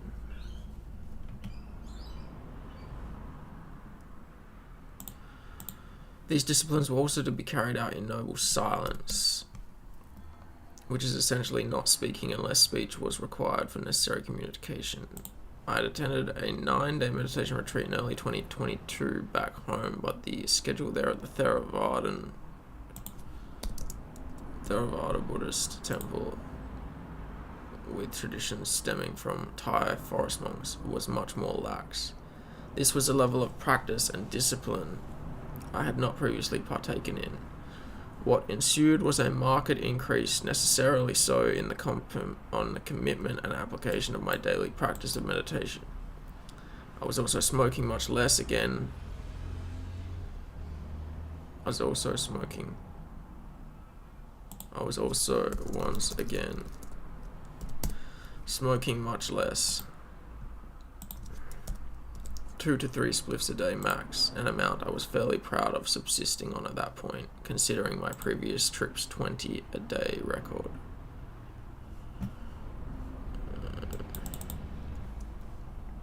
I think that's just that first half of that.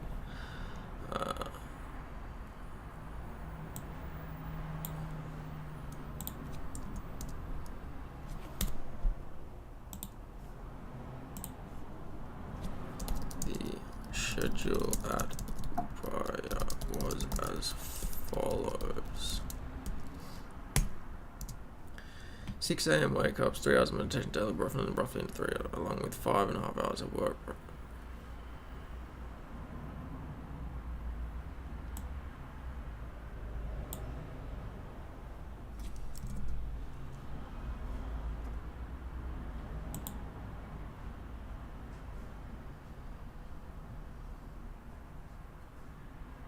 Okay, yeah, actually, no, I can keep that in. That does relate to the actions and values.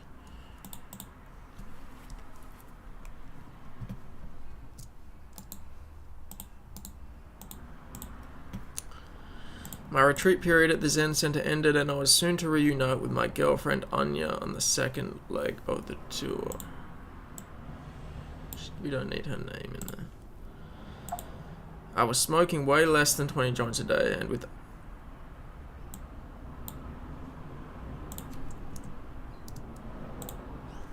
my girl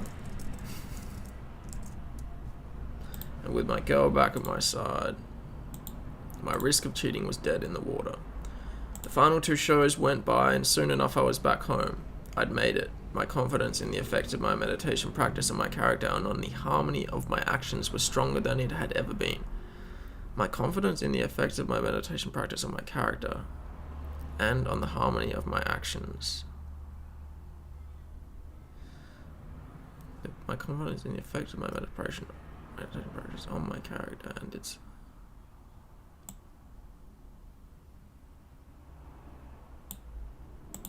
That sentence needs a little bit of help.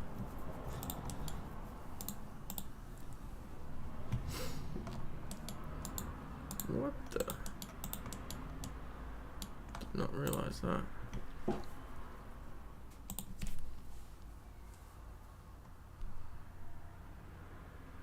My confidence in the effects of my meditation practice on my character and on the harmony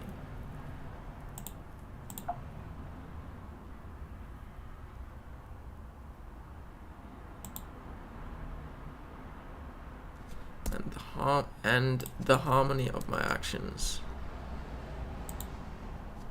with my values was stronger than it had ever been. That's it. That's it.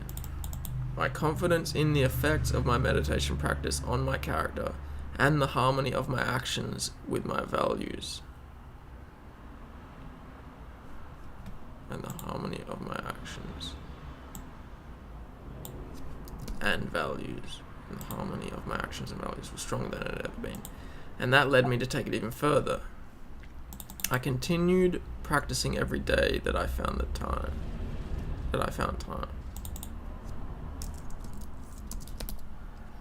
Which was most days, and eventually reached a point of clarity approaching my 29th birthday, where I knew for sure that I wanted to stop smoking for a longer period than I had ever.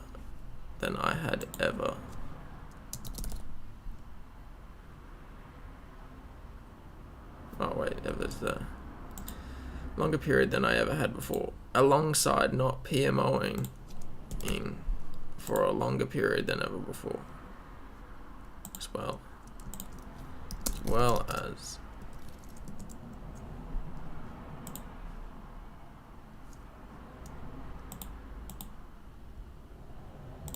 engaging in PMO for a longer period than ever before. Nice. Okay, now I'm going back over it, less of this seems to be needing to be edited out than I was thinking in my head.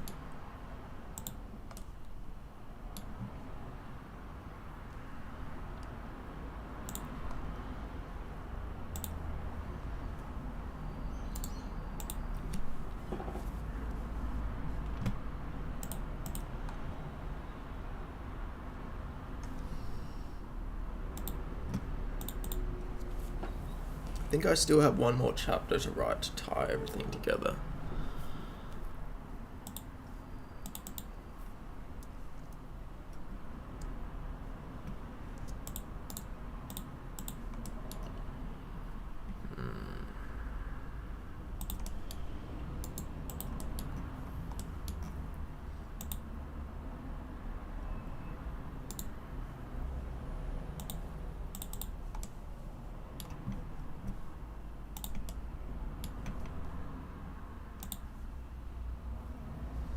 Welcome back, J-Dog. Tell me, what have you been up to lately? What's daily life been dealing you lately? While I do this clue scroll in the background before I get back to editing.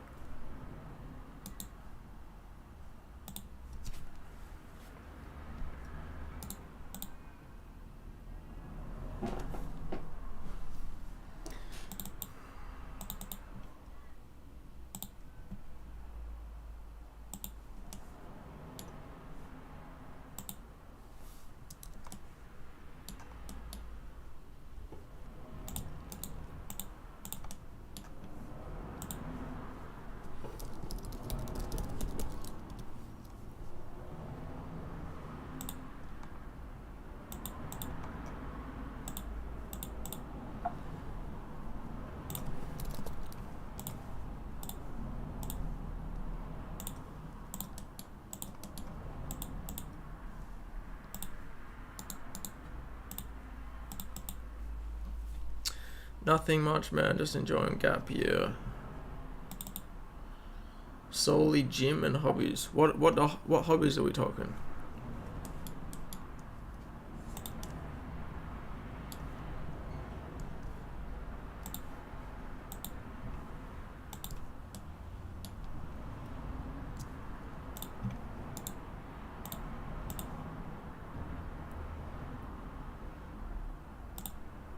Fuck, that was close. Just chanced myself.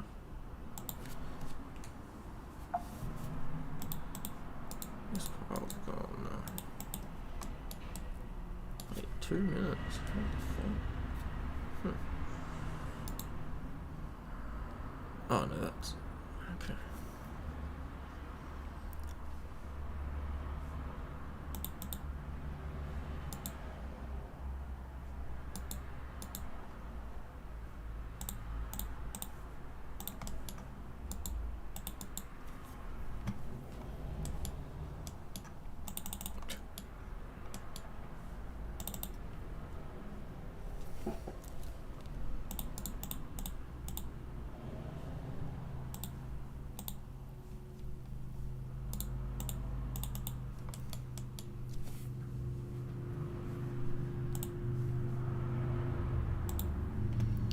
Within the last month, watching sports has been huge because NBA playoffs started, and then a little bit of songwriting here and there, and reading here and then, and of course gaming. What are you currently reading? / what are you currently gaming?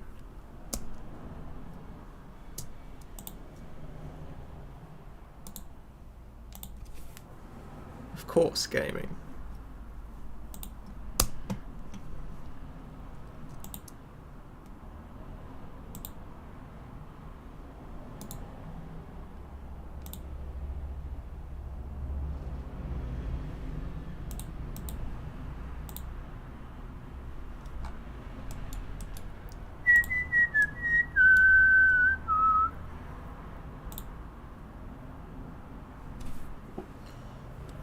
Also, songwriting sounds interesting.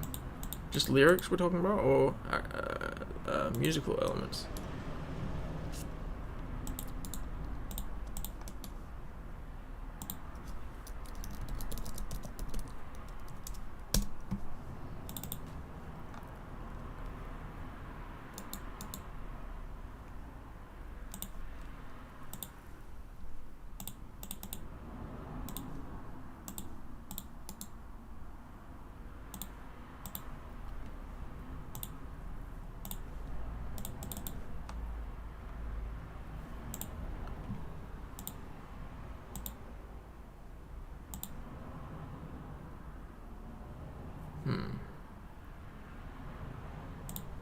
Yeah, fuck it.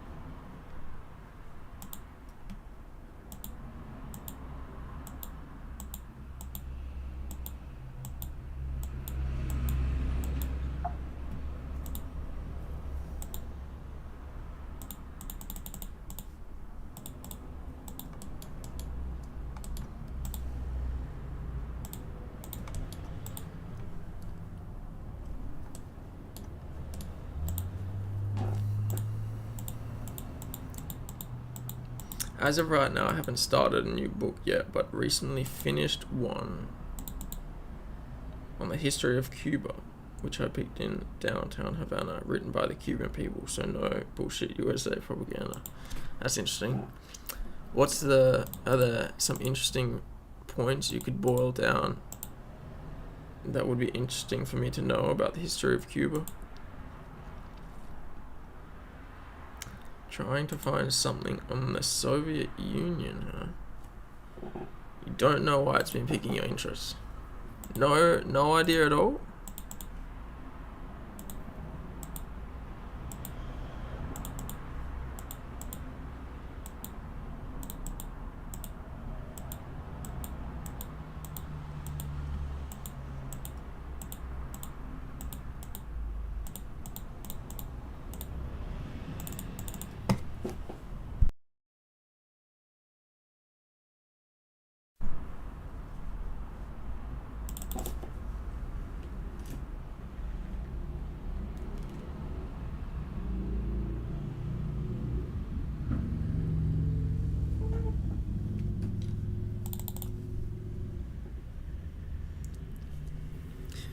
competitive shooters with the homies.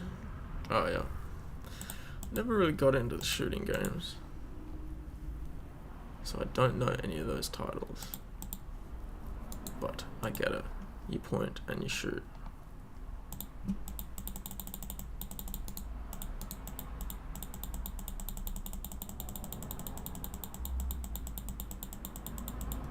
I used to watch my cousin play Fortnite a lot when that first came out, like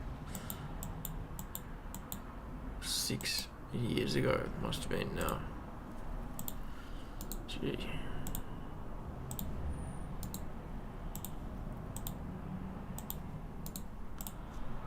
Time flies, in retrospect.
Still learning Russian every day. Shit.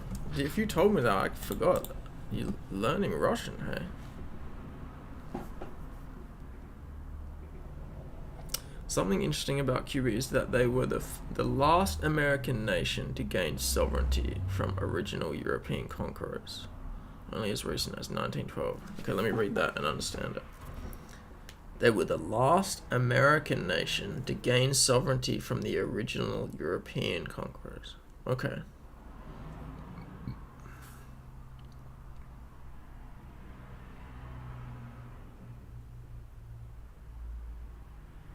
American nation. What does American nation mean?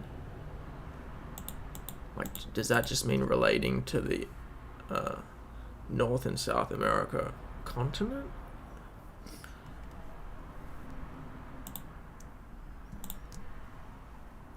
Continental America. Okay, yeah.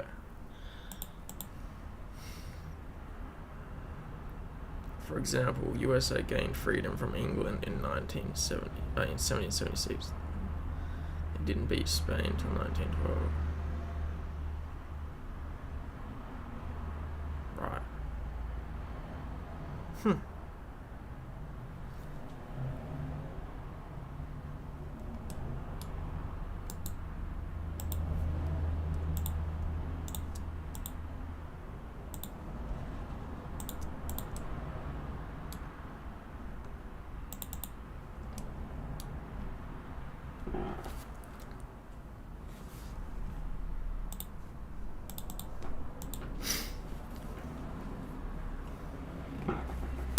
Okay.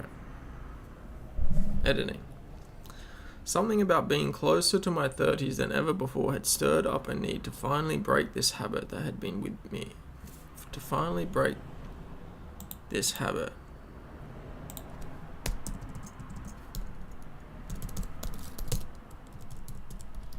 Which had been with me all throughout my 20s. Bolstered by my meditation practice and increasingly harmonious action. It seems too broad. And increasingly harmonizing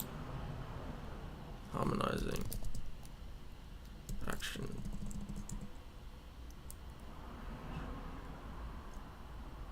Action value relationship. Bolstered by my meditation practice and an increasingly harmonizing action to value relationship.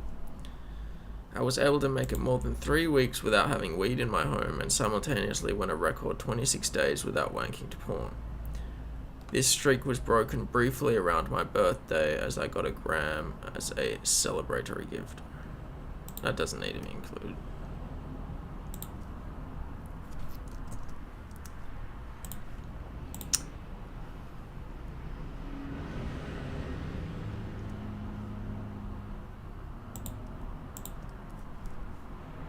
Cut that. Suffice to say,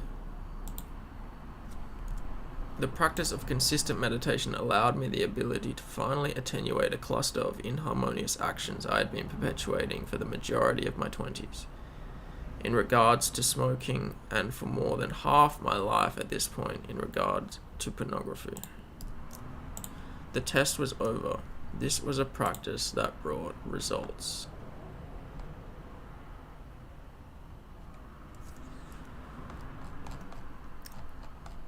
And now I need to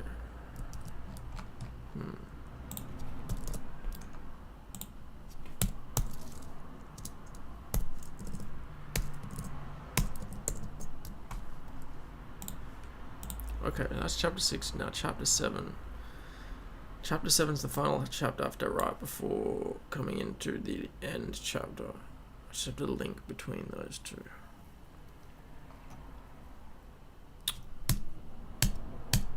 Okay.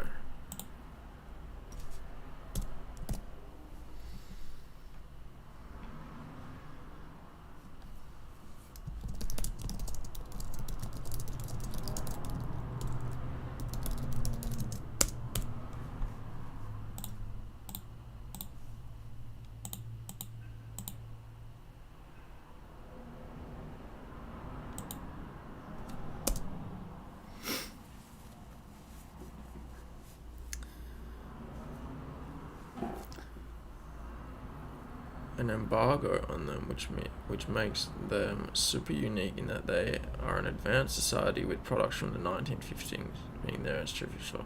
Yeah, I feel like I've seen footage or at least photos.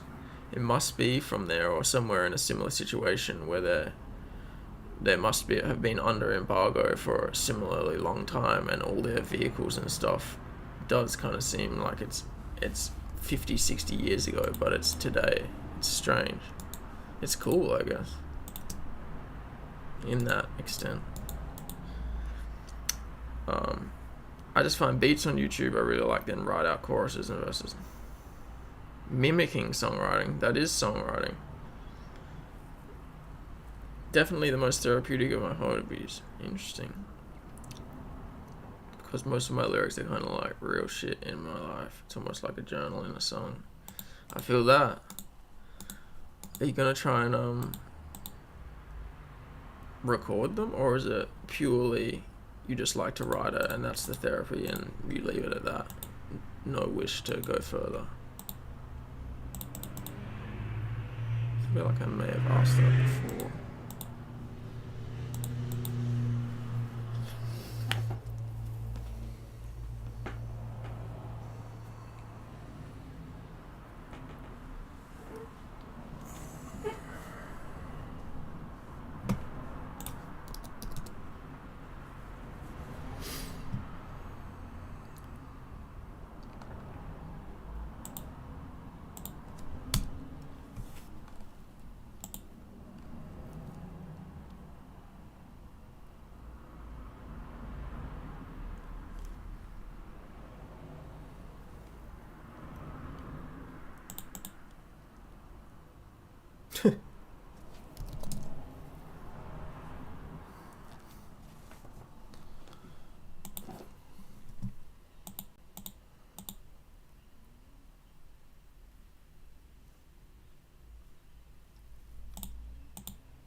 yeah, it is.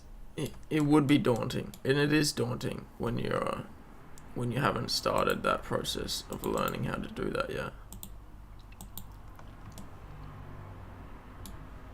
No doubt about it.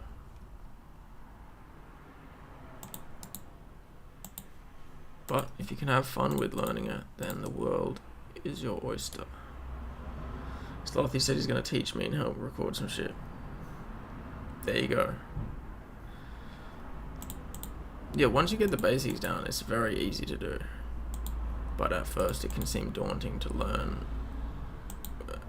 in the box digital workspaces. Look very foreign and unintuitive to someone who's never used one to record before.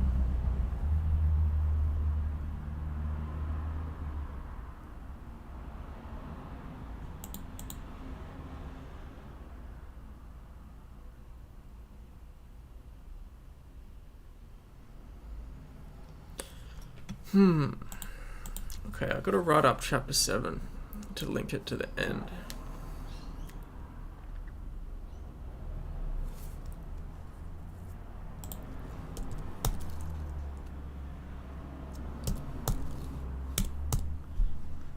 What can we learn from this experiment?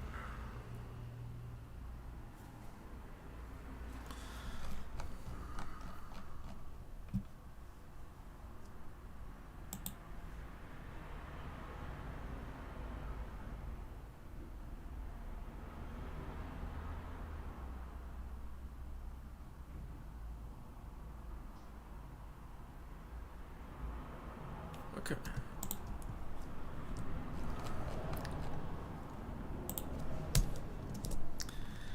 It turns out that, or to boil it down to its core, what I was experiencing as a personal inability to take action on my goals could be explained to a certain degree by the incongruence of those goals with the actions I was currently already perpetuating in my daily life. Those ways of thinking and acting had to diminish in order to allow space for new habits and way of thinking to breathe life.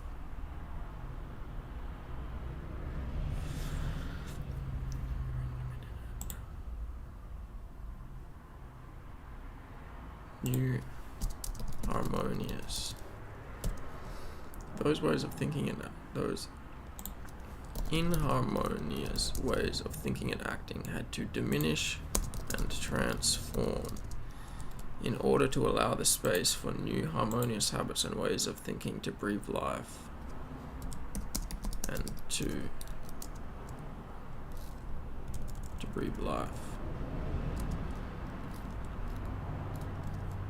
and fuel the progression of my goals, my value-driven goals.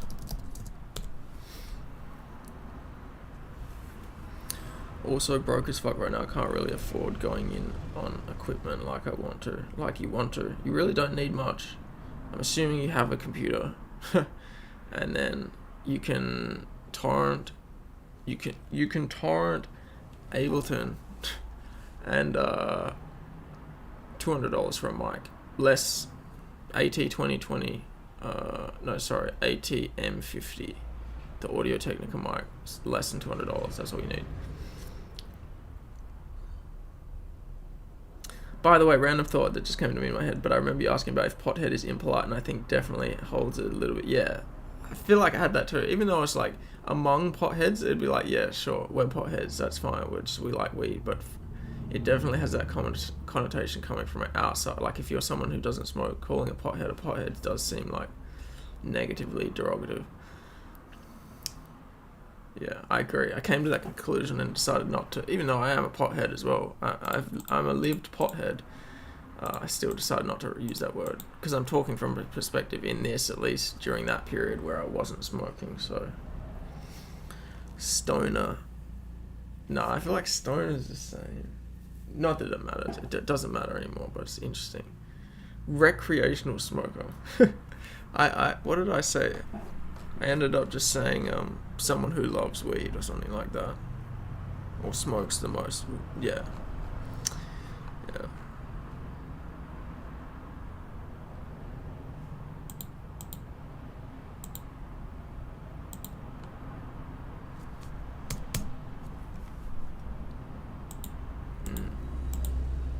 Herbalist. Someone with 99 herb lore, which is also me. Herbalist.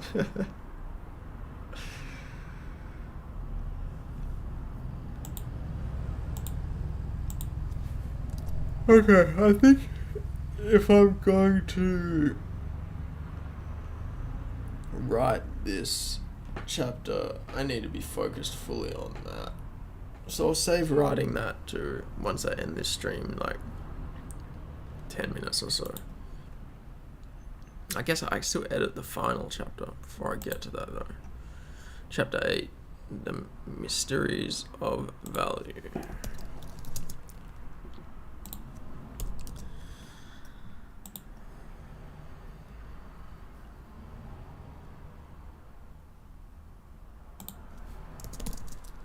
Videos prior. Where do I run these?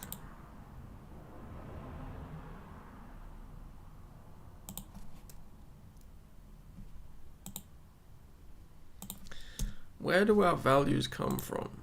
And how is it that our values can exist in such drastic contrast from person to person?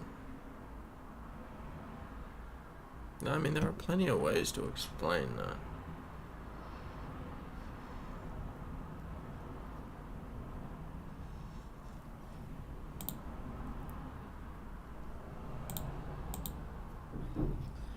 Did you get one of those sloth notebooks? No, I didn't. Did you? I've got such a stack of notebooks that I need to get through already.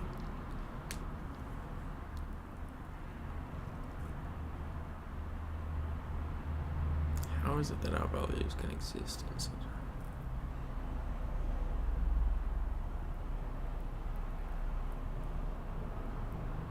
Actually, I'm not even going to include that. I think just straight the mysteries of value.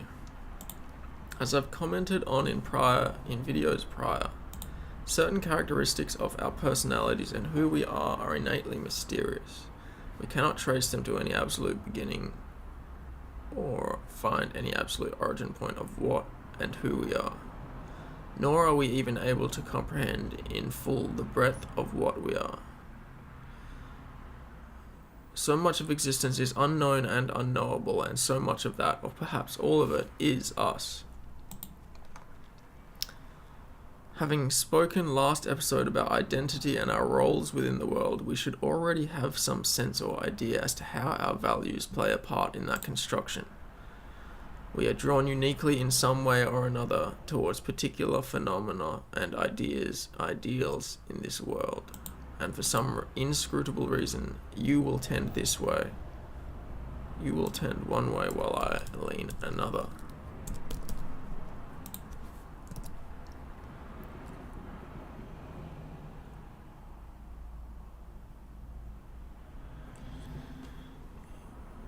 Oh, you gave him a jacket. Got the book. Nice. Oh, did it just arrive or something like that? He was gonna what was he gonna do? Like wood burn or burn in like artwork into the leather or something like that? With wood burning tools, I think I remember.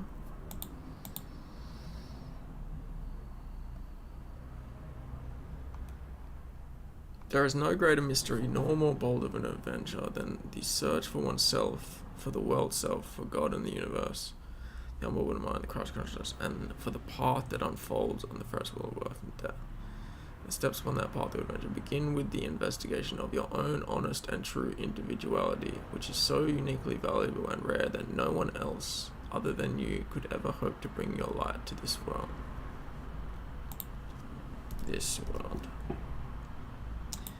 Each of our inner lights are absolutely unique and necessary, and their authentic expression through our actions and roles in the world are how we bring that light out of the darkness within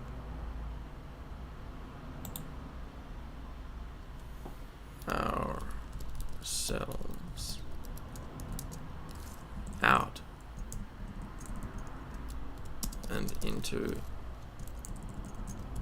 the shared reality of the world we inhabit together.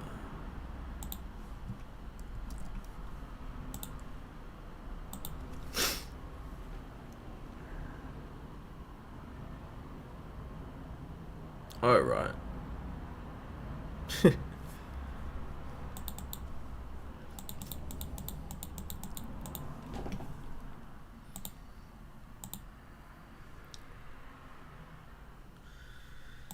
This inner light, as I've characterized it here, can only ever be authentic. If we are inauthentic in any way, then the light is blocked. Our lives are, in one sense, our lives are, therefore,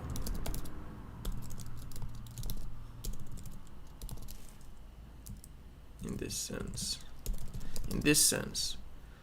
the adventure of discarding our own delusions in order to eradicate inauthenticity. For this reason. For this reason doesn't need to be there.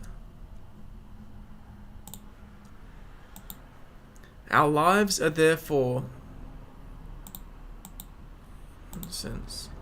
in one sense is more. The inner light, this inner light, as I have characterized it here, can only ever be authentic. If we are inauthentic in any way, then the light is blocked.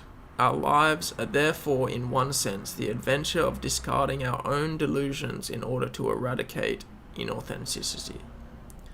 As we develop along the path of cutting away delusion, our paths and actions within the world will transform. The roles we play in the world will reflexively influence our values, and reprioritization will occur. Prioritization being essentially the hierarchical structuring of those things that we value.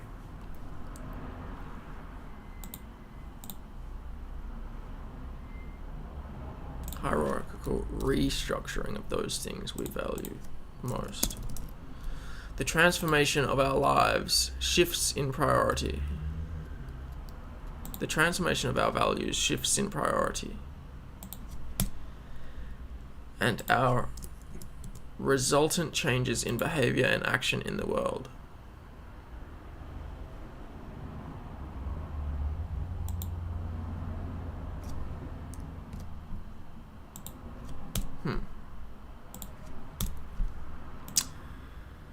The transformation of our values shifts in priority, and our resultant changes.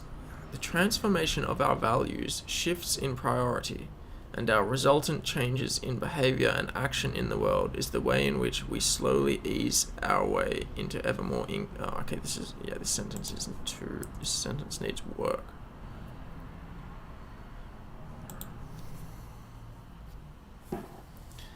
Yes!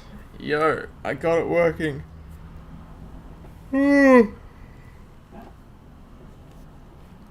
I got the email just before while I've been doing this. I'll let you know the time. Good to see you, brother.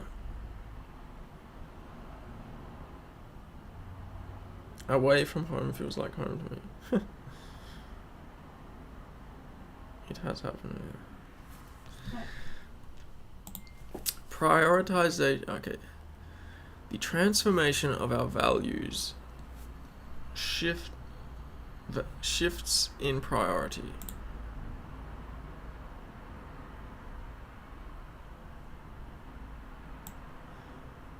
The transformation of our values.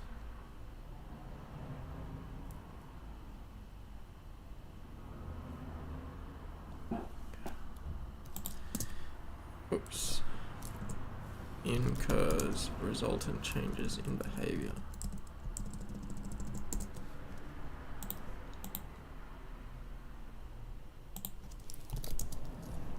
The transformation of our values incurs resultant changes in our behavior and action in the world. This is the way in which we slowly ease. This is the path by which we slowly ease our way into ever more congruent harmony with ourselves and the world. The transformation of our values incurs resultant changes in our behavior and action in the world. This being the path by which we slowly ease our way into ever more congruent harmony with ourselves and the world.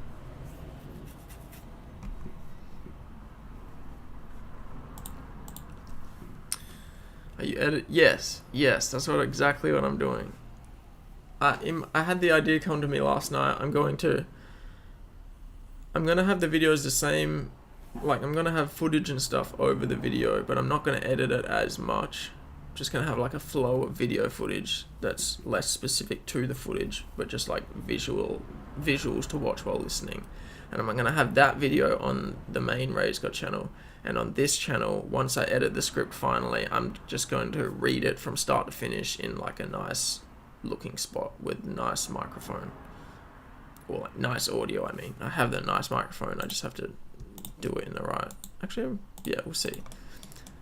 But I thought I could like take it to Kings Park or some nice tree area and just read the whole thing through and have that be the video for this channel so that everyone here can hear the thing as it is before I then later upload it to Raise God with all the footage.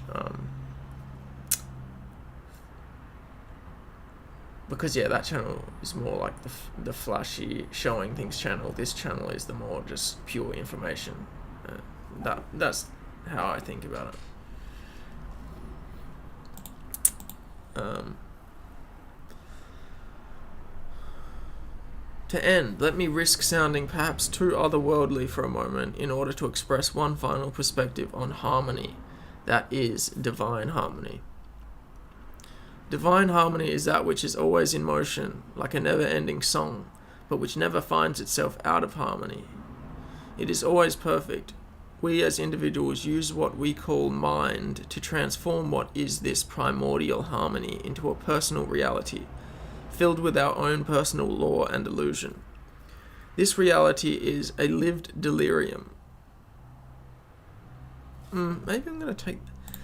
I took this out, but I might put it back in. This reality is simultaneously a lived delirium and a necessary function of consciousness. The more we are drawn in by the play of the mind and the plot of who we think we are and what we think the world is, the more we are engaged in an illusion, personal reality, which is what I mean when I would say that one's personal values are incongruent with the way of the world or the flow of existence. The endless stream of phenomena. Ultimately, we would forego our personal delusions to the point that we are no longer at odds with the reality of the world as it is in its divine harmony. But that is by far beyond the scope of what I'm seeking to elucidate in this video.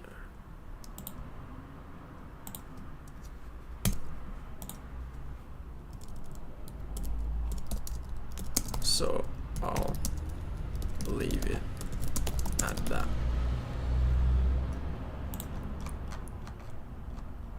Okay. So now I just need to write the chapter before that and the chapter after chapter 6. Chapter 7. Which ends with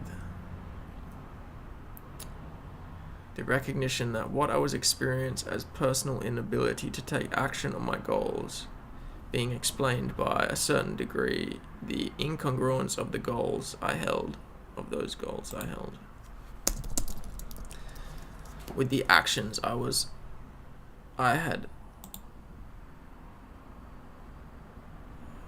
currently engaged in and perpetuating in my daily life.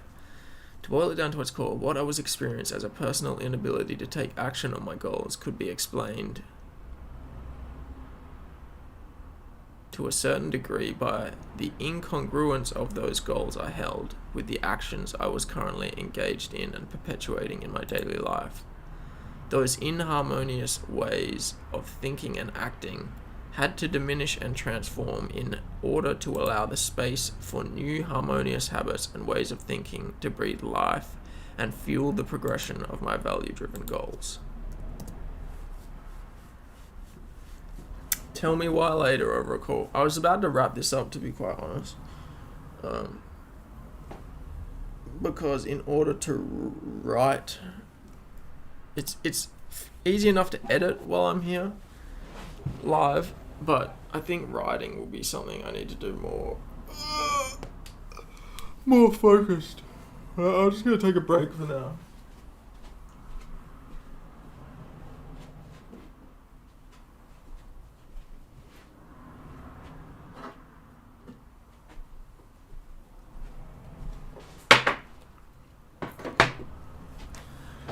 If you want to have a call now, let me know, because I can end this. Otherwise, I'll probably just end soon anyway and get to writing.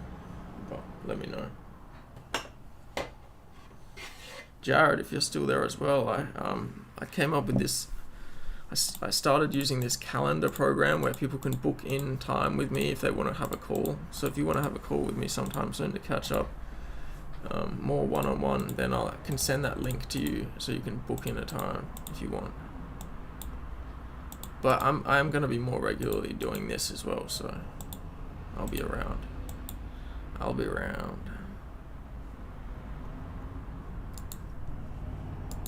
Freaking playing RuneScape on the side while I was editing, doing AFK shit, and my ultimate Iron Man died to a, not hardcore, but my Iron Man died to a freaking fire giant somehow. Lost my pet, had to buy it. Oh, lucky they give you the reclaim.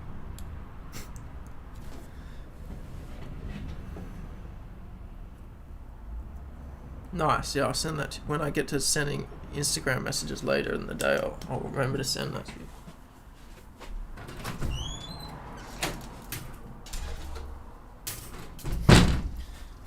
It's almost 4:20 here in Perth.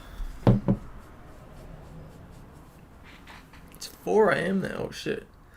Okay, so let me look at the email for when his call is. Yeah, I'll look right now.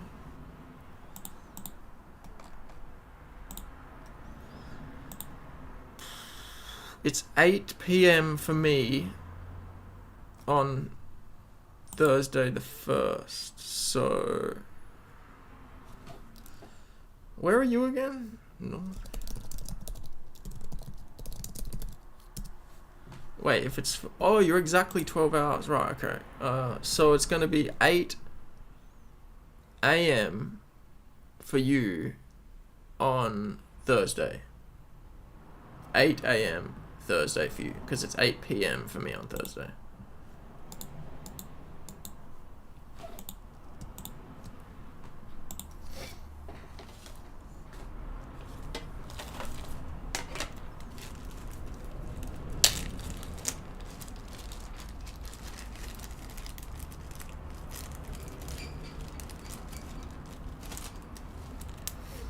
Yeah, easy.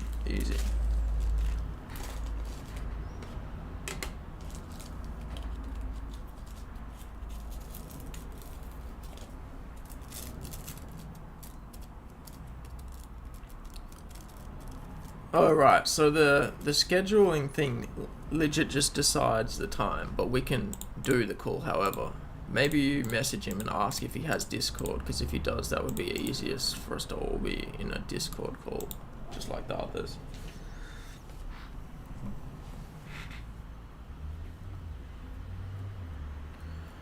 I can never know you, and you can never know me, but...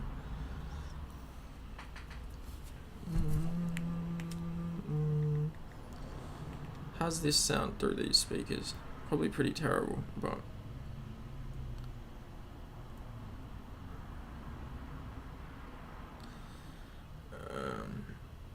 Going to bed. Alright. Sleep well. Wait, the intro. Wait, what? Intro what?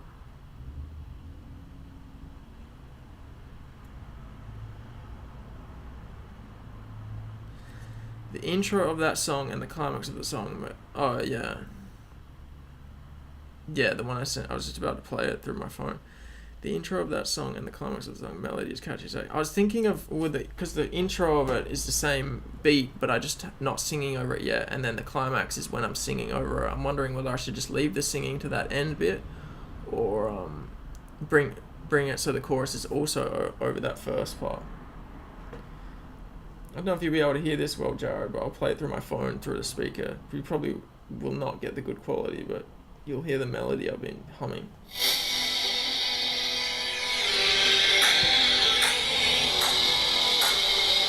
Yeah, it is a hard choice. I think I might just keep it at the end.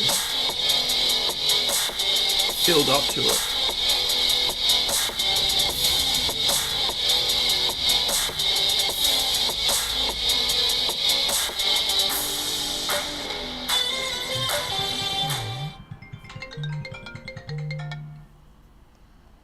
Oh, I'm getting a call. Answer that in a minute.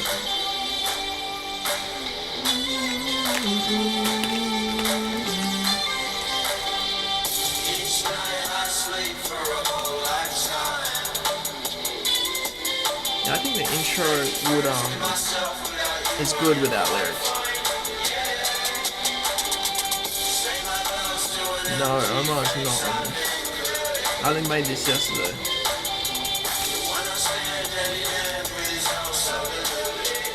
Yeah.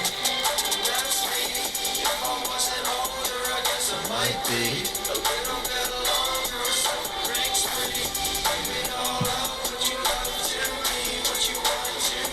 We got a new Her X track, new Her X Raise God track coming out this next Wednesday, 1 week from now. Music video as well.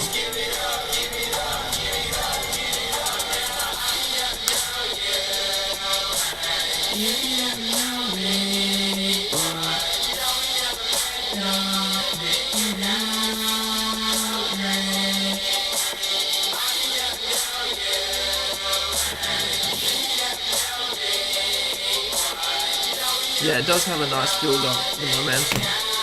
Bro, you should hear this shit on speakers, man, or on the headphones. It's crazy.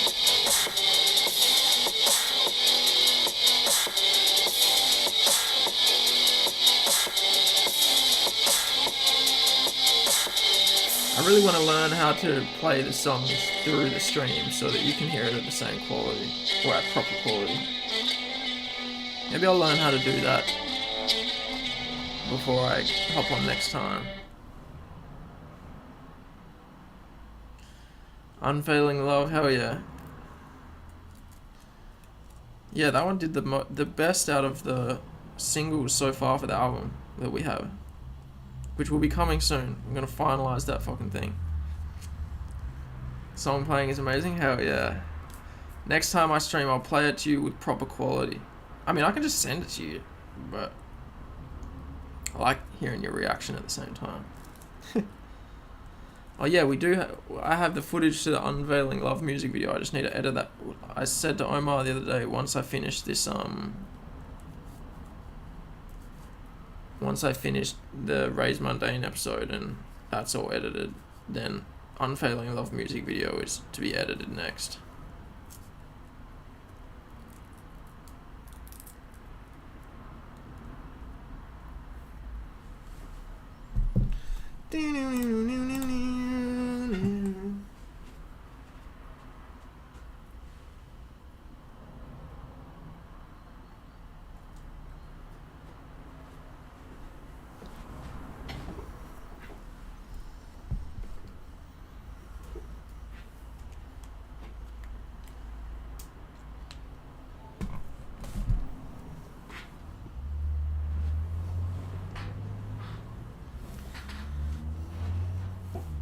Good night, homie. I'm gonna pull the plug on this as well. I need to ring back my mom. She's giving me a call, so I gotta find out what that is. And then I gotta write this chapter so I can bring the editing to a close. So thanks for being here, homies. Good night, Omar. Good night, J-Dog.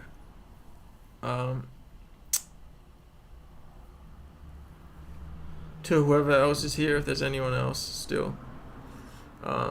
Yeah. Night, Omar. Night, Jared. I'll see you soon because this is a regular thing. Much love.